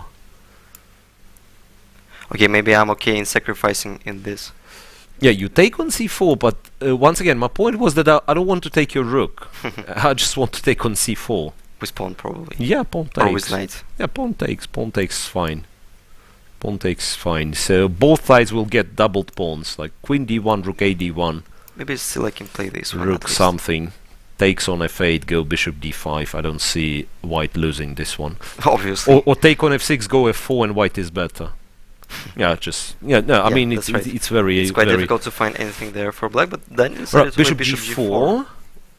Okay, provoking. Yeah, so he does sacrifice the pawn, but at least forces white to make an ugly move. But it's a good practical decision, I think. Bishop f5, yeah.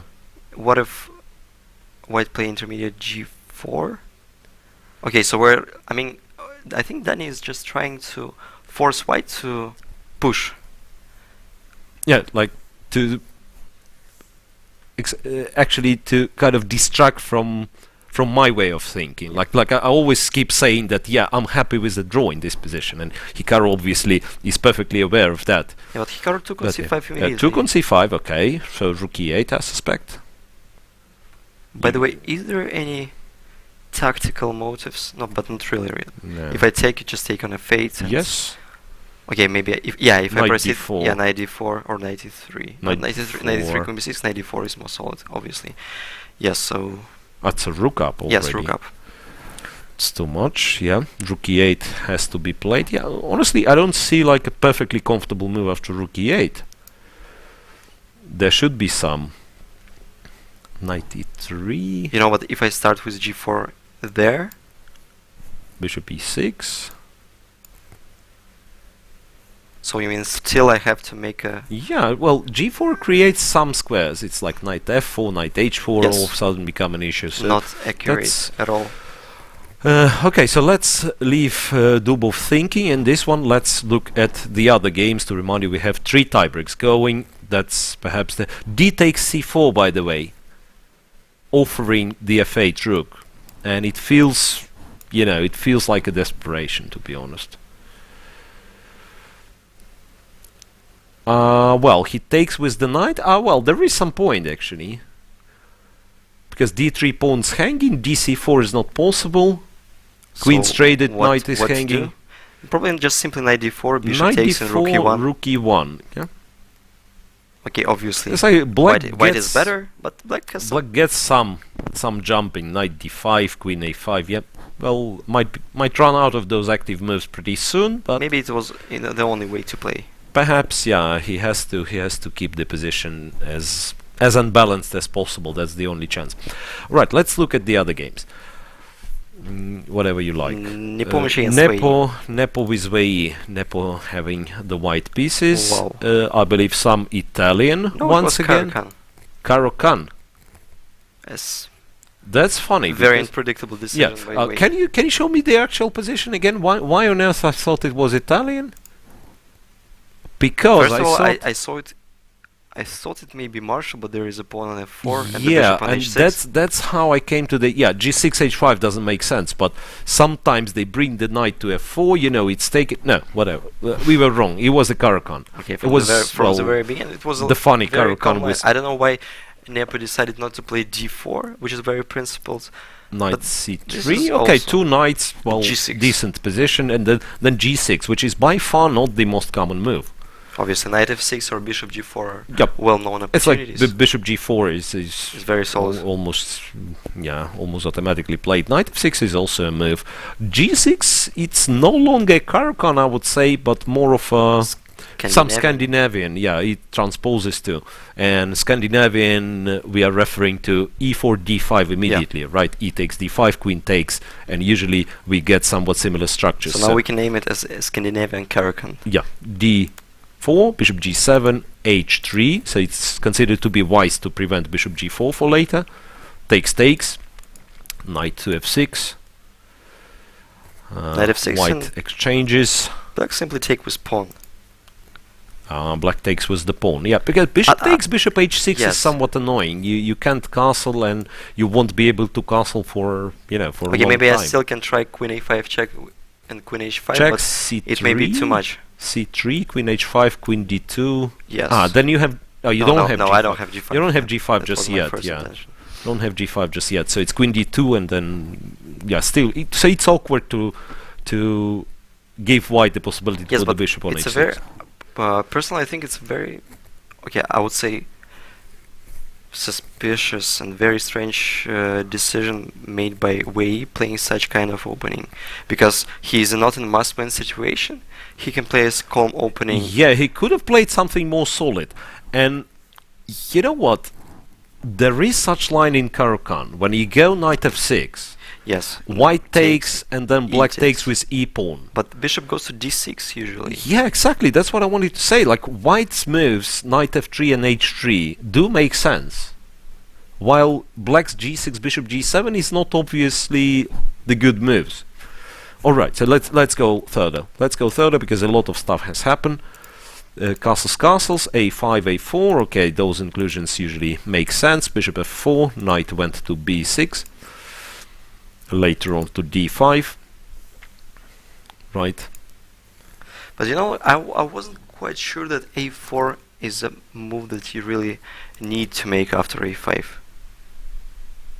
Because while black transfer the knight to b6, I don't see the plan for white, because playing c4 is connected with some creating of weak squares. I mean, like just black simply may play bishop e6 at some point, and yeah, it's like usually a4 is not great idea, because indeed black puts the knight on d5 as he did in the game, and you can practically never practically can never play c4 because the knight goes to b4. Yeah, so knight d5, bishop h2. I believe what white has to do is move his knight from f3 somewhere else. Like the knight is restricted with f6 pawn. Like playing it's not doing too much. Like knight d. Okay, yeah, no, okay, I mean what e6. he did is fine. Rook e1, logical. h5, knight to d2, f5. Okay, attacking c3. So c3 is a decent move yeah, to so make. he didn't want to start with knight c4, or maybe he could. He turn could go to f3, but then f4. Can I play f4? I mean, like you can take on d5, but still, I mean. Okay, so what did Jan do? So he went c3, Nepo, yeah. Bishop h6, knight c4, f4, and I think there were a few more moves. Knight e5, queen f3. Yeah, knight e5, queen g5, queen f3. That's the current position. So I think a lot of blitz players would consider taking on e6 in this position. As a rook e6, knight e5, bishop Yeah. c2, queen d3, something. Well, it's not pointless at all. I mean, that's actually a typical way in such positions, right? Well, usually it's somewhat more beneficial, because when you take on e6, this pawn from f4 is usually on e7. I mean, that I can tell you as the guy who played Alec in defense a lot. So, Me too. that's very typical. And then they sacrifice you on e6. They sacrifice and exchange on e6, and you have those double pawns, plus the g6 is weak. So here as well, rook e6 wouldn't be such a terrible decision, and then just to go knight e5 maybe, right? And then bishop c2. But okay, Jan decided to keep the material balanced as of now. So he went knight e5, queen g5, queen f3. Isn't black somewhat stuck? Because look, okay, so I mean, it's kind of difficult to find the next move. Okay, I mean, he can bring the rook, yes, and white can try to do the same, like rook a to d1, whatever, it makes sense, or maybe rook double. rook e2, rook e1. Yeah, it's just that the whole setup on the king side for black is not really moving. Bishop g7 would allow bishop takes d5, queen takes f4, or maybe not in this version because the rook on e2. Yes. But at least I can just we just bring the other rook. Yeah, bishop g7 is not like this move changes something. Yeah, so maybe I was so it's not too optimistic about black's position after playing a4, but now we can see that still there is some advantage remaining for white. And then white does what? White doubles on e file, and then he goes knight d3 and knight and c5. apparently, or just take on f4. I mean, yes, in obviously. some version, in some versions. That's maybe the main idea. Right. What's the times? It feels like well, it's so rook a e8 16 versus 17. Yeah, so that's fine. Rook a to e8 is played, and probably rook e2 is not a bad move. I mean, like, of course, there is no bishop g4 ideas. So rook e2. Alright. Is there any f6? No. And after knight d3. Knight d3, bishop g4. No. You can. Yes, I can take you there take and take the on bishop, d5. and you take f4 immediately, maybe. No, you can't take f4. e2, rook is hanging. And also I can take on d5 because of you take pawn takes, yes. And the rook is hanging. Rook is hanging, that's the problem. Does that work? Yes. So rook e2 is a silly move then. Yeah, so I said that there is probably no bishop g4, but there is an a version where bishop rook g2 e2 is not suddenly like works. Rook e2 is not great. Maybe there is still something. By the way, can I just pause playing rook a e1? Or you can just simply take and queen f6 and there is no toxic at all. No. Everything is solid in black's camp. You know what? On the other hand, Yeah, but Jan played rook e2.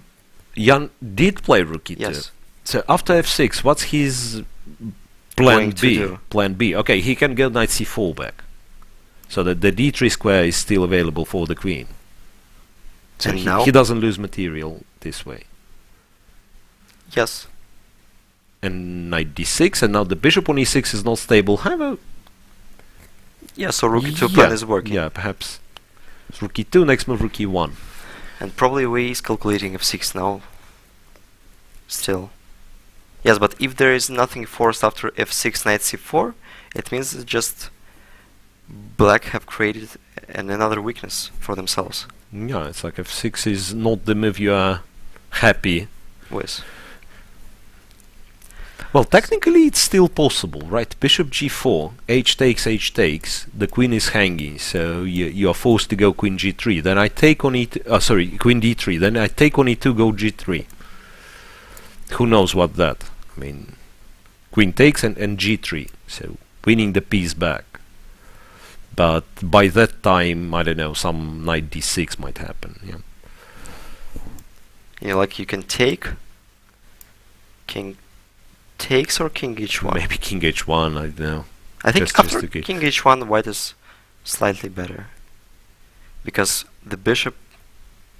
Okay, I can say that's a good bishop on h6, obviously, with this pawn structure, and white is planning to play probably not queen a6, but maybe just simply queen f3 or rook a1. Rook e1, then queen f3, right? Also, like b7 is king- hanging, so that's why maybe that's a This is version where tricky. white even can sacrifice a Tricky. pawn.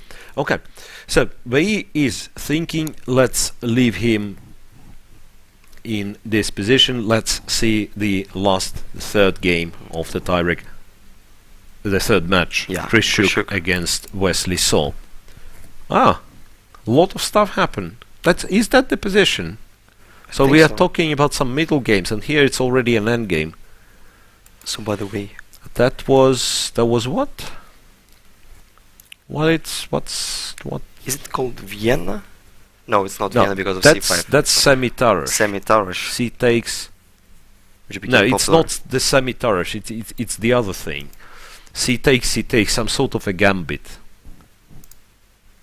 Or not really. E4, whatever. Ah, yeah, this Yeah, line. but it's a well-known line. This line, yeah, they do play it and they hold it easily for some reason. Bishop Yes. e6, this ugly-looking move which holds for black.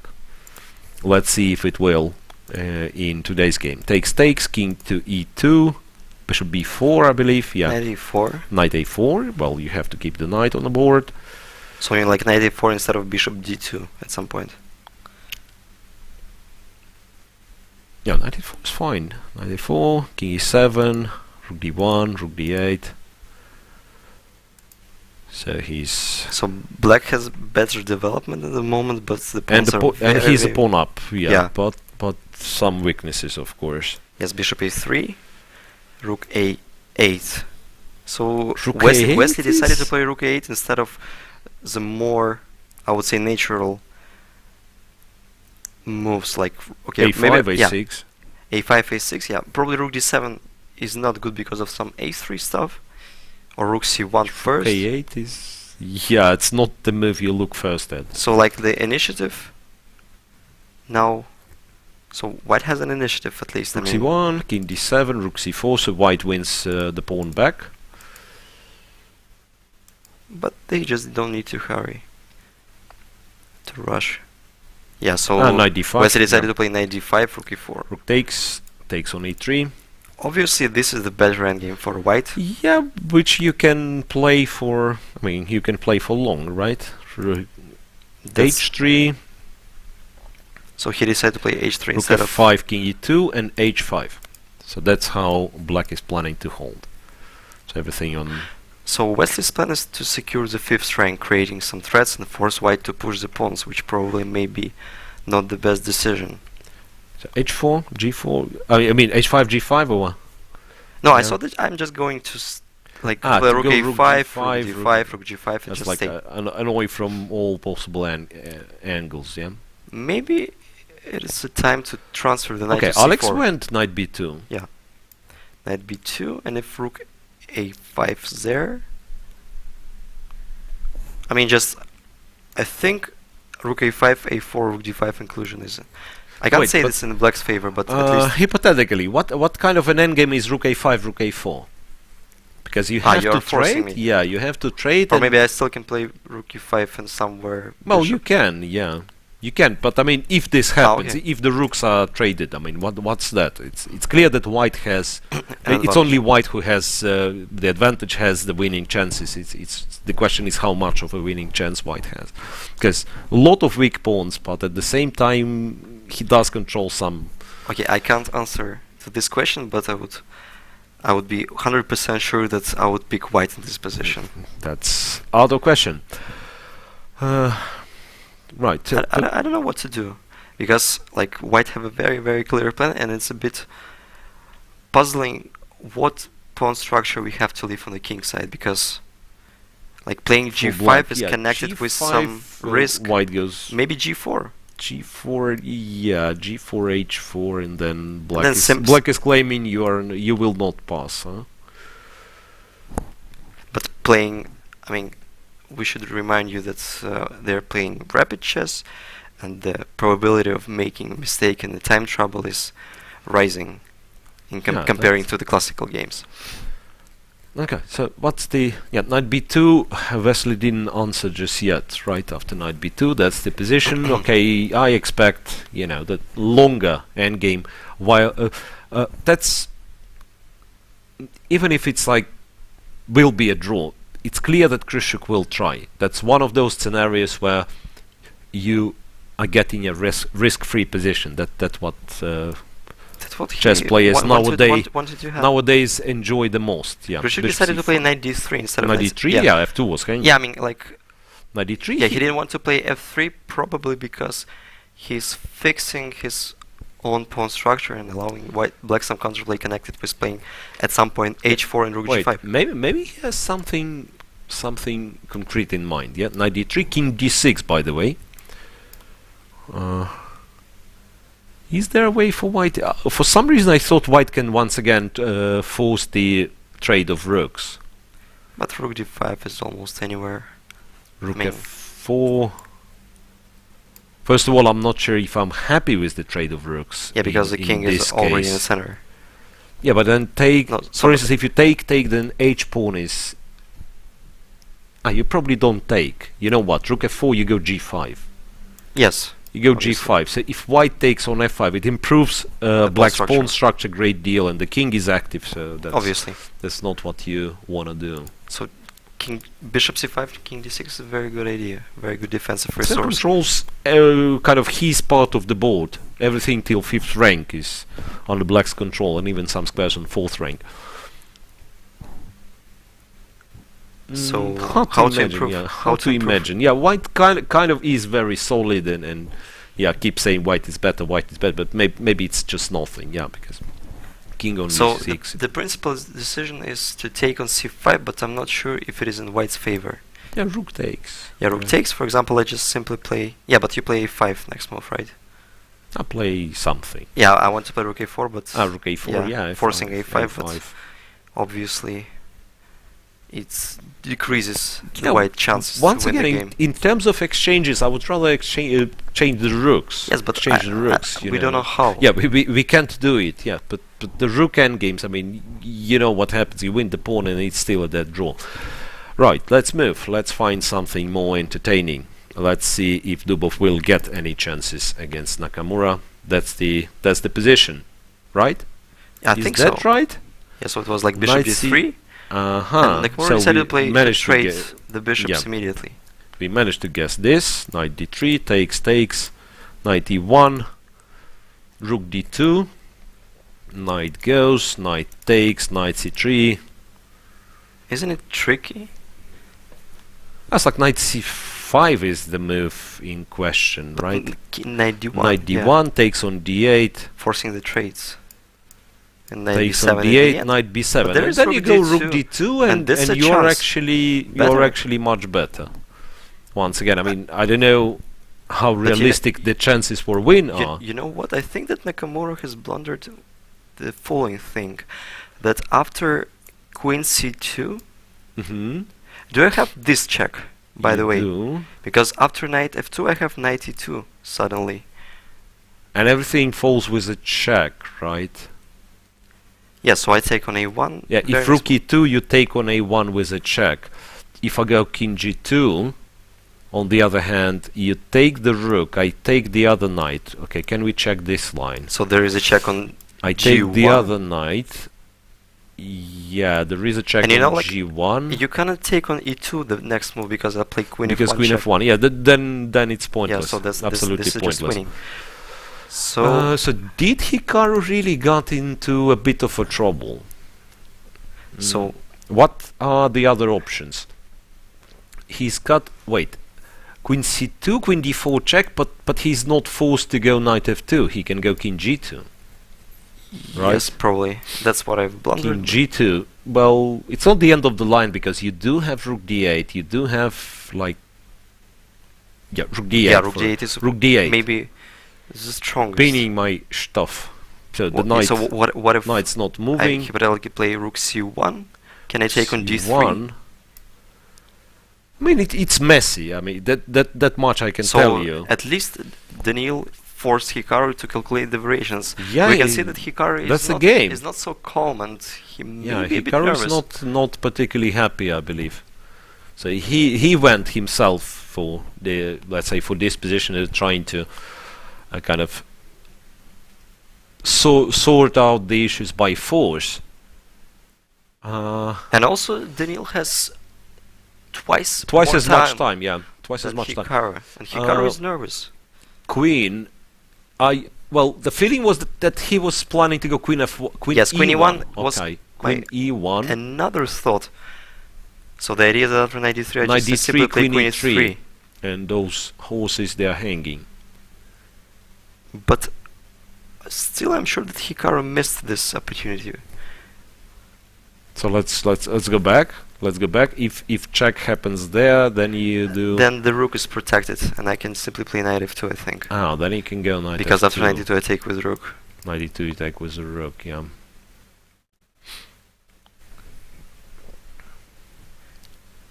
So if knight takes on d3, it's queen e3. But then he's in control, that means. Unless there is queen f6. Which there Well, is. Yeah, but I can take Queen there. f6 takes knight e2 check, maybe and you king go g2. king g2. Wow, that's brilliant.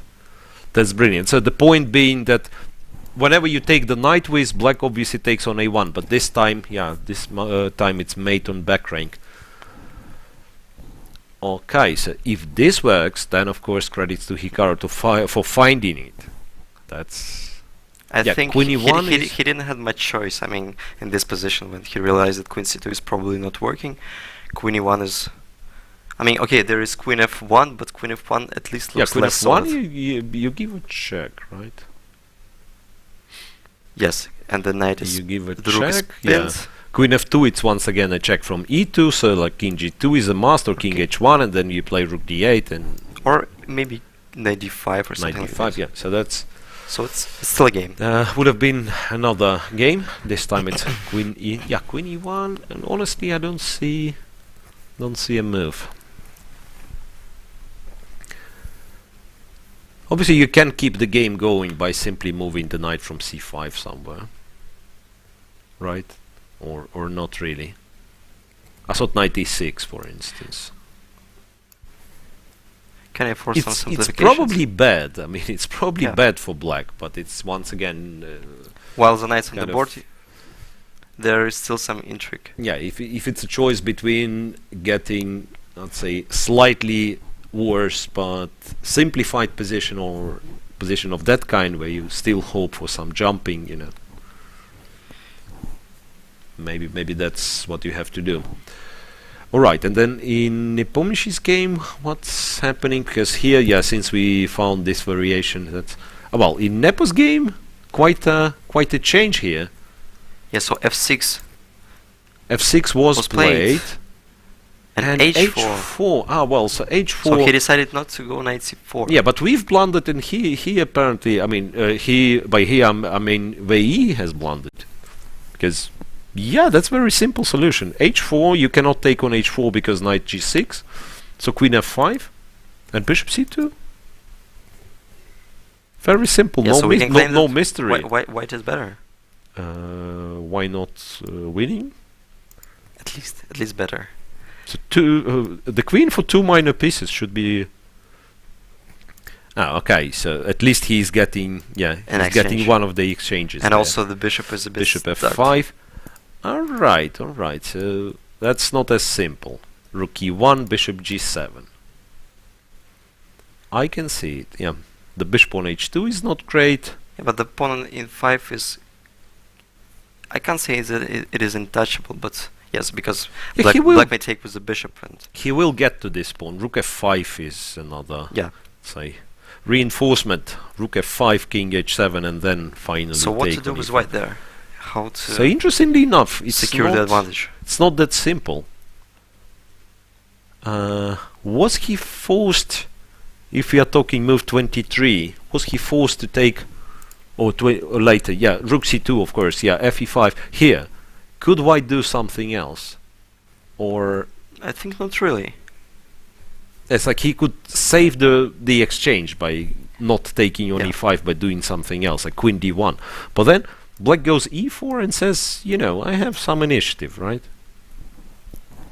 Yeah, this position reminds me some lines of King's Indian defense. Well, I remember one famous blitz, but still famous game between Kramnik and Kasparov, where Kasparov sacrificed the queen for 2 minor pieces. For 2 minors in Averbach line, I believe, or Petrosel line. Yeah, Petrosel, right.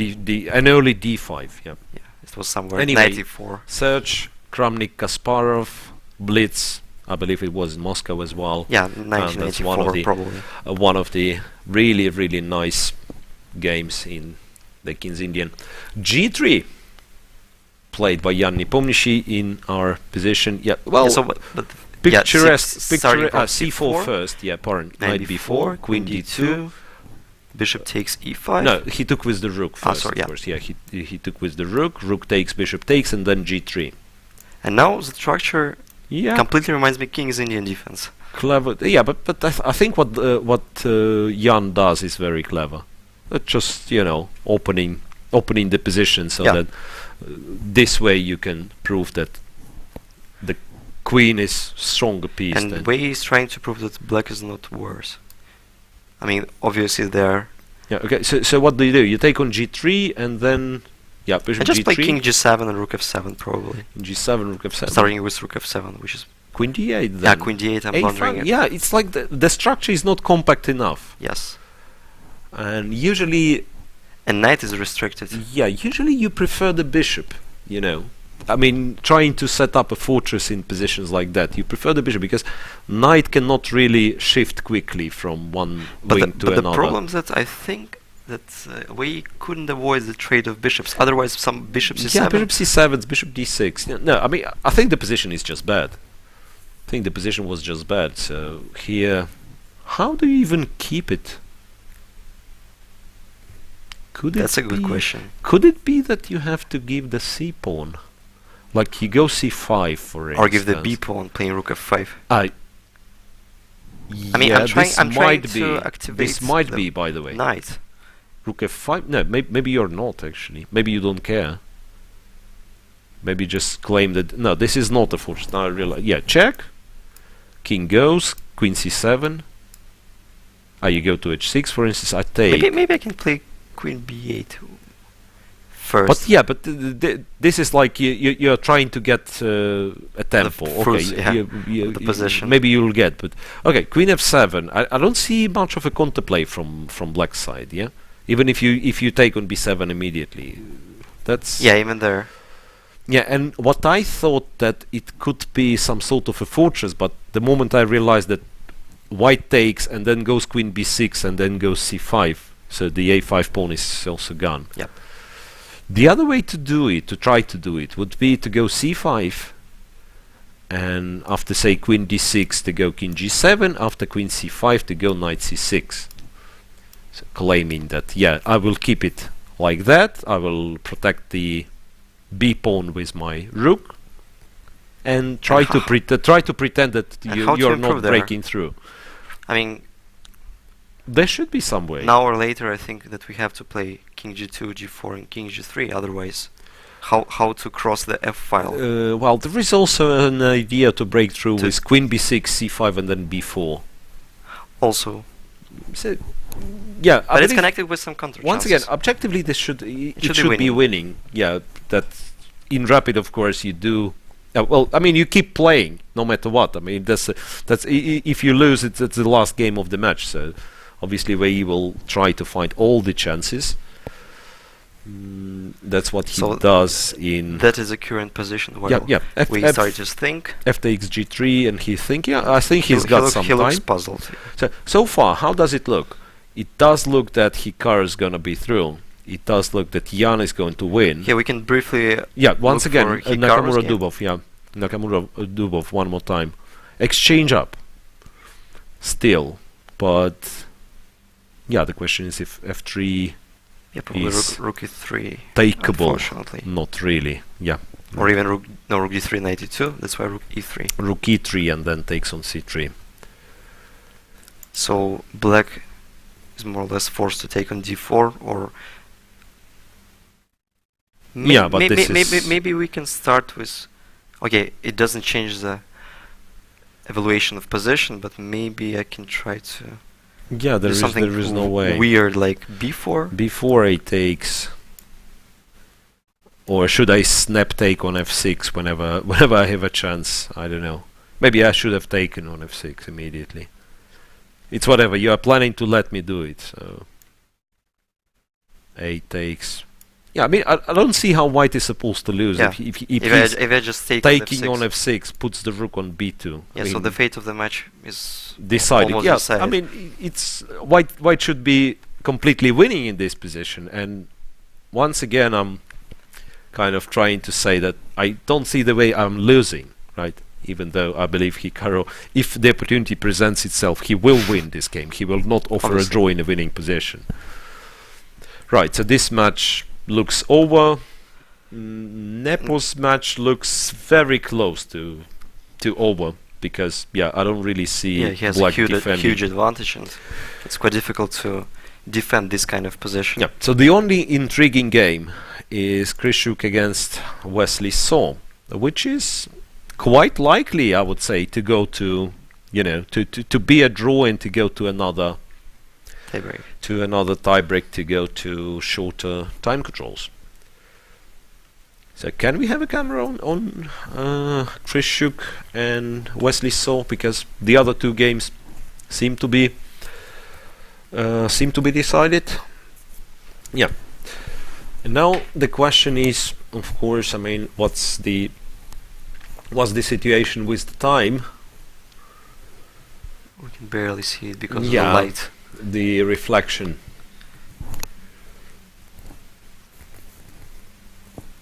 So Grishuk's the move. What was the so g5 was played by Wesley So, yeah, at some point.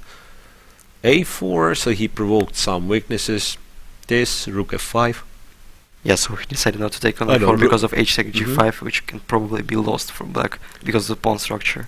So rook d5. Yeah. So 4 isolated pawns in case of hg5, rook g5, but But the bishop. kind of not enough material, right? And then he might trade another pawn with some a5 on that wing. Yeah. Still no move from Grishuk. Wouldn't be nice to would have been nice to see the time, but yeah, he doesn't seem to be like in a real hurry. So well, apparently time's enough. That's okay.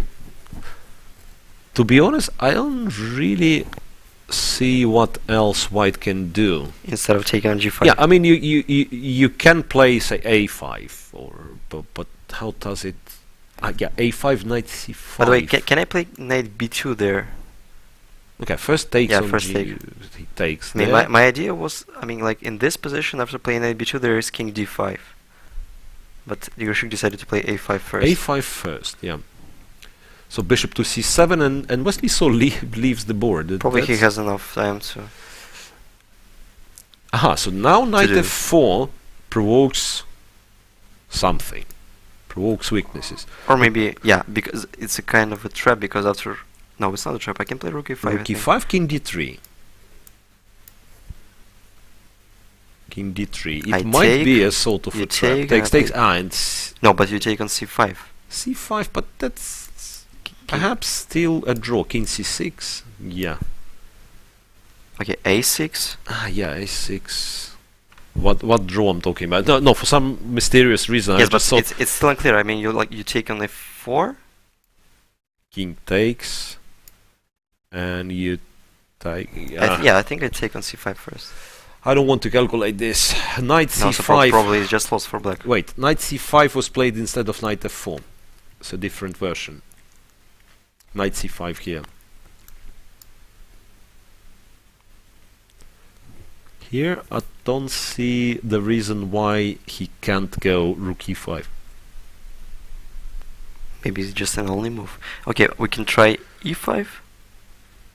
e5's well, like not terrible, but wait, it might be terrible. Rook e3.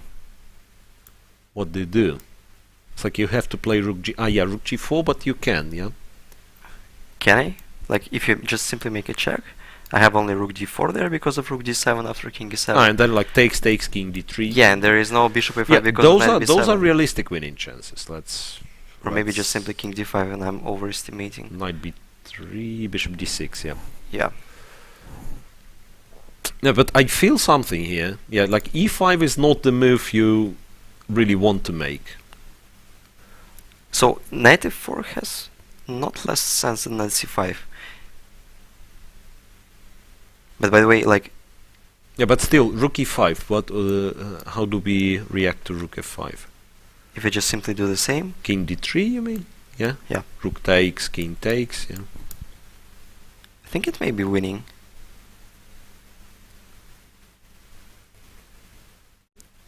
I'm not sure winning. I'm not sure... That's like king e7. Yeah. What king is the next move? Not that many moves for black, I have to agree, right? Like bishop d8 would lose. I mean, it's like black's position is not very flexible. But still, it's like 4 pawns each. White has some pawns on dark squares, and particularly b4 is not moving anywhere anytime soon. Bishop d6 and king d7, right? And then this, yeah, but yeah, then you can simply take and play bishop c5. Take, go bishop c5, even attacking f2. Yeah. Still not so clear. So these guys are likely to make a draw. Yeah, but Wesley is still at least that's the conclusion. Maybe we are missing something after rook e5. Well, rook g6 is more or less the worst. Yeah, the worst out of them. Yeah, rook I d4, make a check, mean, and after king e5, I might you just have go something. rook d7. Yeah, just go rook that's d7. That's just simply winning. This is terrible. So rook g6 is not a move, and e5, honestly, even though we couldn't find why it is not possible, but it feels like it feels bad. I know it simply feels bad. Yeah, so rook e3 more or less logical. Rook e3, rook h4 was another move. And what if I play king d5 you can there? play king d5. No, but there is a check. King c4. And maybe knight e6. Alright. Yes, there is. There is. So that means maybe rook e5 is forced. Rook. Wait. Yeah, rook This e5 is forced, or no. Here we were looking at e5, rook e3, and rook g4 as the last resource for black. So that after the check, you do have rook d4. But you know, like maybe I can still play knight e4 and f3, claiming that I'm still better. Positional. Yeah, that's what's happening. Rook is on e3, rook g4, knight e4 check. Yeah, so exactly. King d5 is not. Yeah, like king e6 possible because knight king e6 is the only move. Yeah, because more king or less. e7 is Otherwise, there are less some logical. there are some like checks. Yeah, I just can continue with king d3. This way or the other way, because king f3 with rook c3 being a point is also attractive. Yes, right? maybe it has f3. A tempo move might be a move as well. By the way, just go f3, So the rook leaves and we go rook c3. But do we need to rush? Like I mean, to playing hurry. f3, yeah. Yeah, f3 is it's the one of the moves that you really have to understand. You do want or don't want. But maybe f3 is better because after king f3 there is some counterplay connected with king f5, and it's not so clear what to do next because at some point I'm chained. Ah, so you mean I won't be able to move? It's a kind yeah, of like rook e2, okay, rook e1 is is not still there, but yeah. it's kind of tied down to defense of this knight Yeah, on so e4. if f3, f3, rook goes yeah. back. Yeah, but it's also quite straight. No, rook g8 is particularly bad one, I guess, because of rook c3. So that's Now why you rook can g6 protect, probably. rook g6 or rook g7, Yes. just not to run into any sort of forks. Yeah, rook g3, rook to c3. But it's for still maybe instance. some tactics. That's quite annoying. And now white have another plan. Maybe they can just simply play rook c1 and rook h1. Yes. Yeah, well, those And- weaknesses. And then after rook h6, some rook h4 and Those g4. weaknesses, yeah. Too much weaknesses for black in Wait, this so knight position. e4 check. Wesley Wesley's is thinking after knight e4 check. Is there... Ah, like we said, king e6. It might be that king e7 is another resource. Don't know. Don't see why it is. Yeah, maybe Why would it be better than than then king playing king c e6? and then king d7, right? Because in this case you do allow me to go king f3, But still king e6. king e6 now. And then you play rook c3. Yeah, then I play rook c3. And after king e5, simply take on c6. So that's... I think that Grishuk is something might happen. most likely to convert his advantage into a point. I believe something has finished. So let's- Nakamura Dubov draw. Ah, yeah, draw, which means but Nakamura in is this position. Nakamura is true. Rook a4 offering a draw. Okay, yeah. So that's Yeah, it's up to him. why. Yeah, but why to bother converting? Yeah, Right. I perfectly understand Hikaru's decision. So and Perfectly understand Nepomniachtchi Hikaru's against decision. Wei E. Yeah, Nepo against Wei, we can check. Well, it's still a game, but should be completely winning for Jan. I believe he can proceed with h5, simply exchanging this pawn, and then the knight is too far away on the king, on the queen side, and so basically, and we were told that Jan has already finished his game, so maybe we are somewhat behind in the transmission of moves. So that's the only game which is left. Grishuk, the game at our screen, at our actual camera, is the only game which is left. Nepo has won, so he is He's through through to the the semi-finals. semi-final. So we at do least have one Russian player. yeah. We do have one semi-final, which is Wojtaszek Nakamura, and then we have. I saw that according to the roster, Wojtaszek is playing with a part of that where. no, it's Nepomniachtchi- the lower. I think Wojtaszek. So it's Wojtaszek Nepomniachtchi, I'm mistaken. Yes, it's Wojtaszek Nepomniachtchi, and then the upper. Nakamura is waiting the upper for net, yeah. his compatriot or Alexander Grishuk, and most likely that's. It's gonna be yeah. tense in both cases. And we should actually. remind you the position on the board on the right Yeah, side of the screen. you can Yeah, I've tried switch to Grishuk's game. Yeah, obviously. So now it's all correct. So we got to the position we were looking at. Yeah, rook to c1, king d7, and then And no, wait, do you rook have a to tactical blow? rook c1. Wait, and what was the move black played? I don't quite understand because No, it was like rook c3, then king d7, and rook c1. So now it's black to move. it's black to move. Yeah. Yeah. It's very annoying, and you know, like Wesley played bishop d6, allowing some pins on d file. So he thinks that the pawn endgame. I mean that's a big one actually. That's a big one because But you know, you I, have I, to I, make I, sure. I can't say that it's very optimistic because it's not so clean how to proceed with white. For example, if I just let's. The question is if you Yeah. have to unpin or not. You probably have to. Yeah, king e7. My question is if I just stake everything on d6. Yeah, obviously. So that's the most principle. Takes, and I'm I go very g4. I'm very but there is h4. King f2. Yeah, I And mean, probably I'm you not may be in sure. time. I'm not sure, but let's see because this is like the forcing attempt. Now taking on g4 is probably better. It's kind of outside past pawn. Yeah. Everyone knows that this So is white very... in every position will have a couple of extra tempos. So h4, king to F2. f2. And then what do you do? Maybe you are in time running forward, no? Because king But e7 I no, thought but you we are know, winning. it's King a g2, Zugzwang. yes, exactly. Zugzwang. This one I've seen, yes. a6, but king f4. You take, black takes on f3, and then black wins. Because it's a check. Yeah. Yeah, as I saw that I'm very bad in evaluating, but Grishuk went for the pawn endgame. Went not really for a pawn endgame. He has taken on d6 with the yeah, knight, so he now still has an option to keep the rooks, yeah. which he might use and probably will. So if rook h1, I suspect. like rook g4, rook h5, I'm taking on e5, or I'm playing rook h4. Yeah. Rook h1's played. On rook h6, maybe rook h4 first. rook h4 plus moving the king forward. Yeah, I mean it's like really annoying. Yeah. Like king f6. King e3, you're in time. Yeah, but if, for example, g4. King I mean, g5. the question was another. if I take and go for the c pawn. No, but there is king g5 and then Yeah, no. no, it Once doesn't again, work. you are not in time. Yeah, so the position was Interesting. h1. Will Wesley so save this one? You know what? e4. Okay, obviously I'm not forced to go g4 there. But black will have some King counterplay. e3, for instance. King g5, then switch the rook to c4.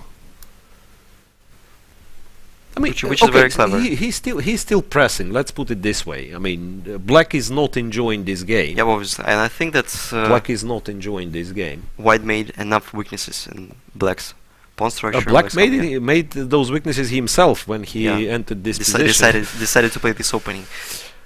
When he entered this position. I would say that I'm.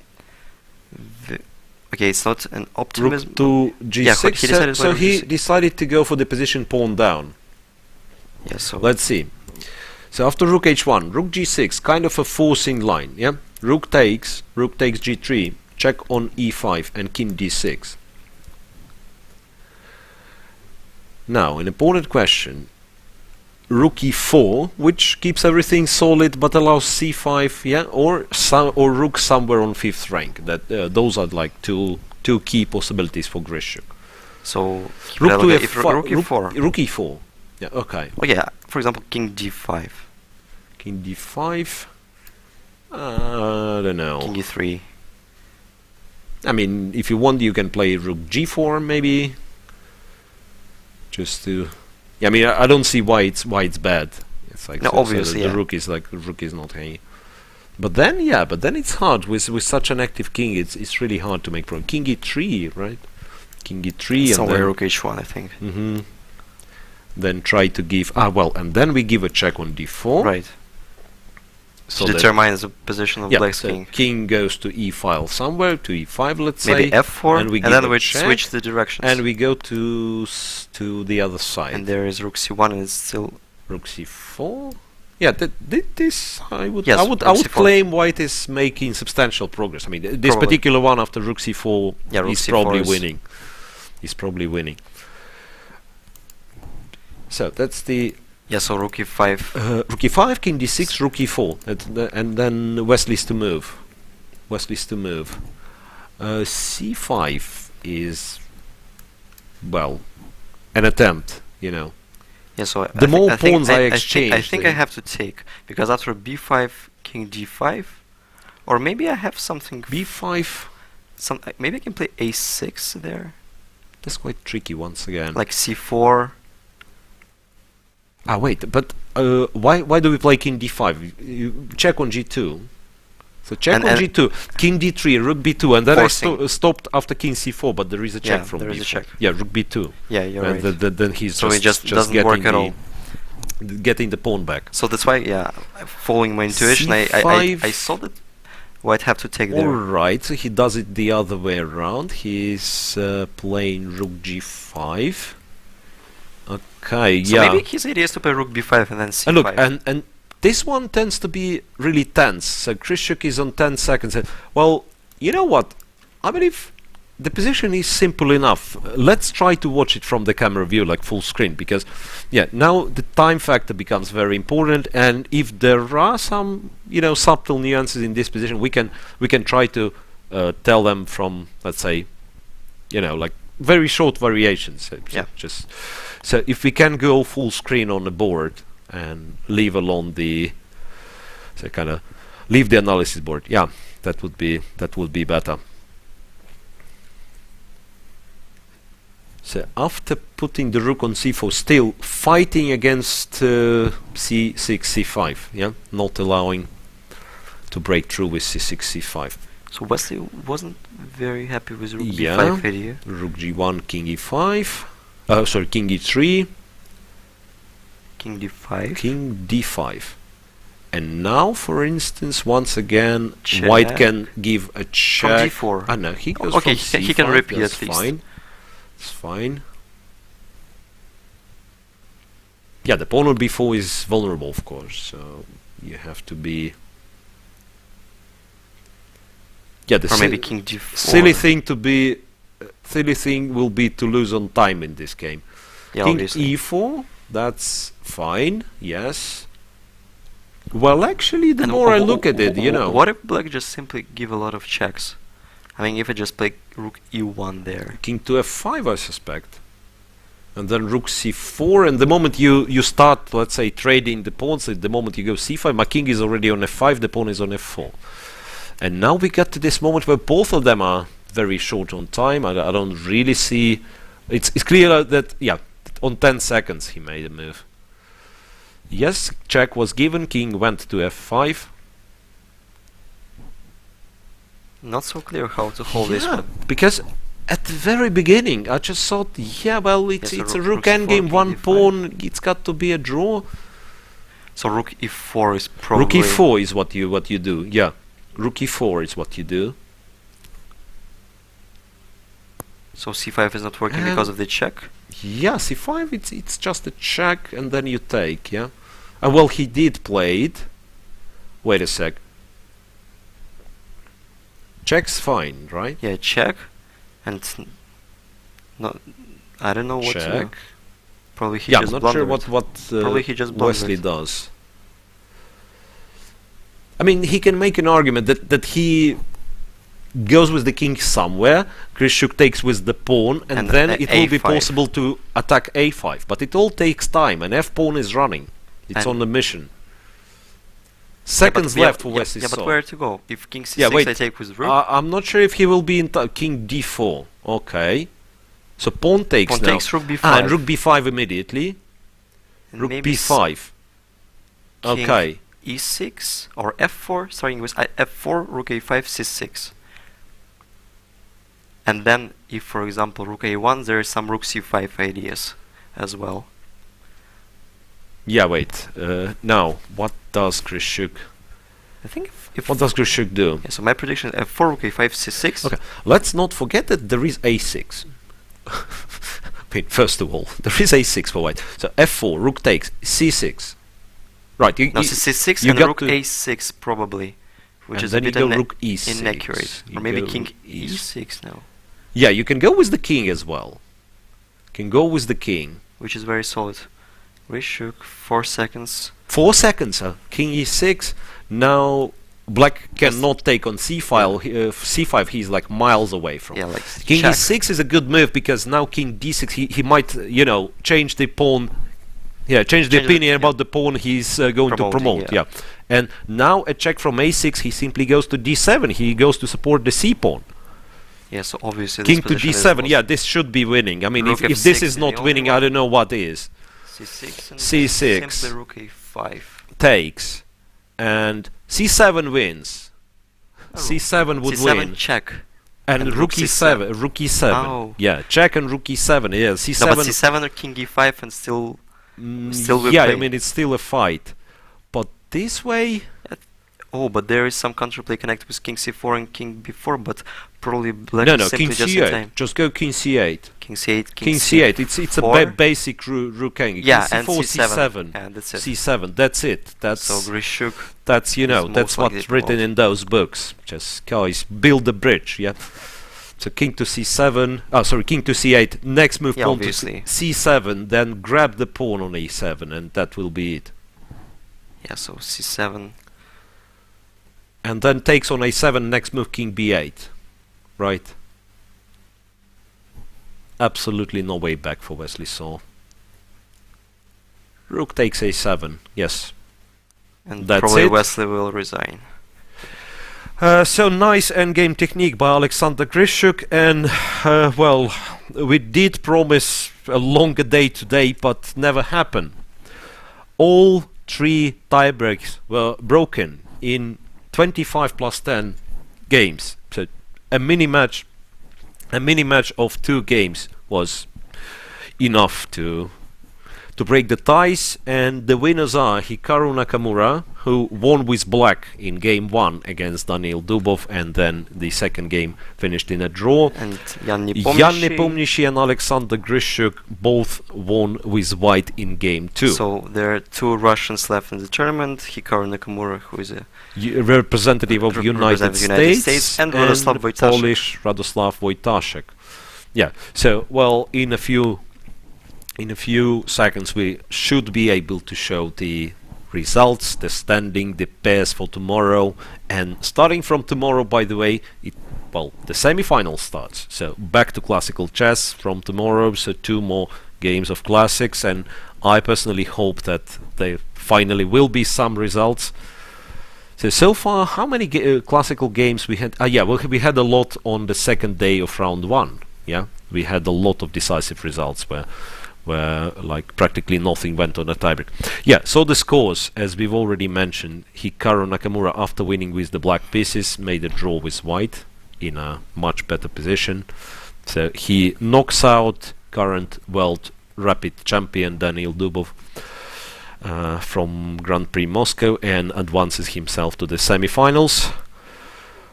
Jan Nepomniachtchi, after making 3 solid draws, has won the game. Okay, but both games where he played with white pieces, he was pushing and trying to make.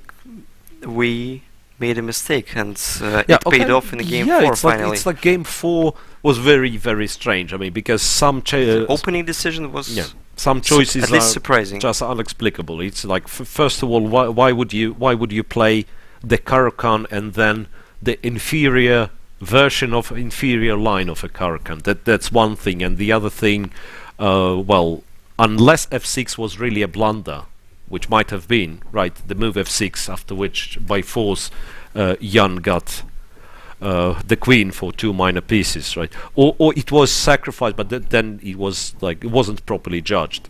Anyhow, VE leaves the tournament. Jan Nepomniachtchi is through, and same goes for Alexander Grishuk.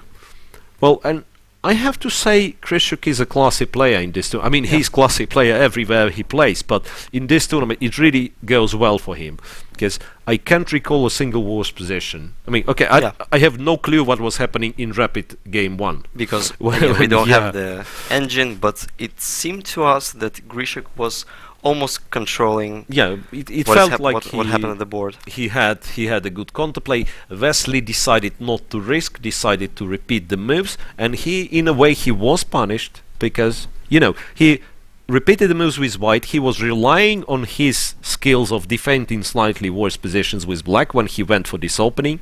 It's not the only opening Wesley Saw is playing, but he went for it. And he was punished. He was gradually outplayed in this endgame. Okay, we can say that it was kind of justice, but Grishuk just did what he usually does when he's in a very good shape. Okay, so as I said, please make sure to tune in tomorrow for the semi-finals. It will be 3 p.m. local time here in Moscow. I don't think we are doing any interviews today after the rapid portion. Well, we do. Well, that was clumsy. So we do have an interview. We have interview with Alexander Grishuk, and I don't know. I don't think we are coming back afterwards, so one more time, please make sure to tune in for the semi-finals, which is 3 p.m. Moscow time tomorrow. Listen to the Alexander Grishuk now, and see you.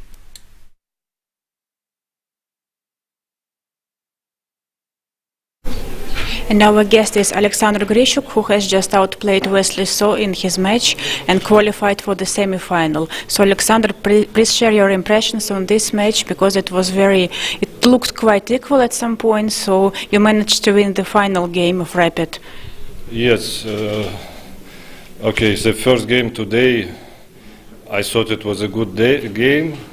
But unfortunately, between the games today, I have checked chess bomb, and apparently I was almost winning in the end, and it was just an absolutely terrible game with, people in the chat saying like, "What a chicken, Grishuk." I mean, how can he agree? But I just really didn't think I have an advantage. I mean, I thought I have a promising position, but I actually thought that since he didn't make any obvious mistakes, that it would be logical that there is a repetition, but apparently I just completely misunderstood the position, and I even saw this queen e7, I guess with idea knight c6, queen b7, and now attack b2, but I thought that the rook from a7 will pin my bishop, but it seems like I'm just winning here, and second game, obviously I got a very nice advantage. And then, I don't know, my technique was, 50% of Magnus, which proved to be enough in this position. But I mean, it was far from fantastic technique from me, but not terrible either. But do you often read what other people write about your games in the internet? No, but because on chess bomb you just see. I mean, I don't read specifically, but when you see Grishuk, chicken, you somehow like keywords, it gets your attention. Yes, and you had a very tough match. And would you like to have an extra free day before the semi-final? Yes, I think it's in the first grade, children learn that 2 + 2 = 4, and in grade 2 they learn that 4 divided by 2 is 2. But for all chess guys, 4 divided by 2 is 3 and 1. So they get a rest day after 3 rounds, which is absolutely mind-boggling for me, but okay. And your next rival will be Nakamura, so what do you expect from this match? Actually, again, I didn't want to know whom I'm going to play. No, of course, I think he's maybe number 2 in the world in this format, because he's after Magnus, of course, because I mean, his results lately in Rapids and Blitz are just, tells for themselves. Thank you very much, Alexander. Good luck to you. Thank you.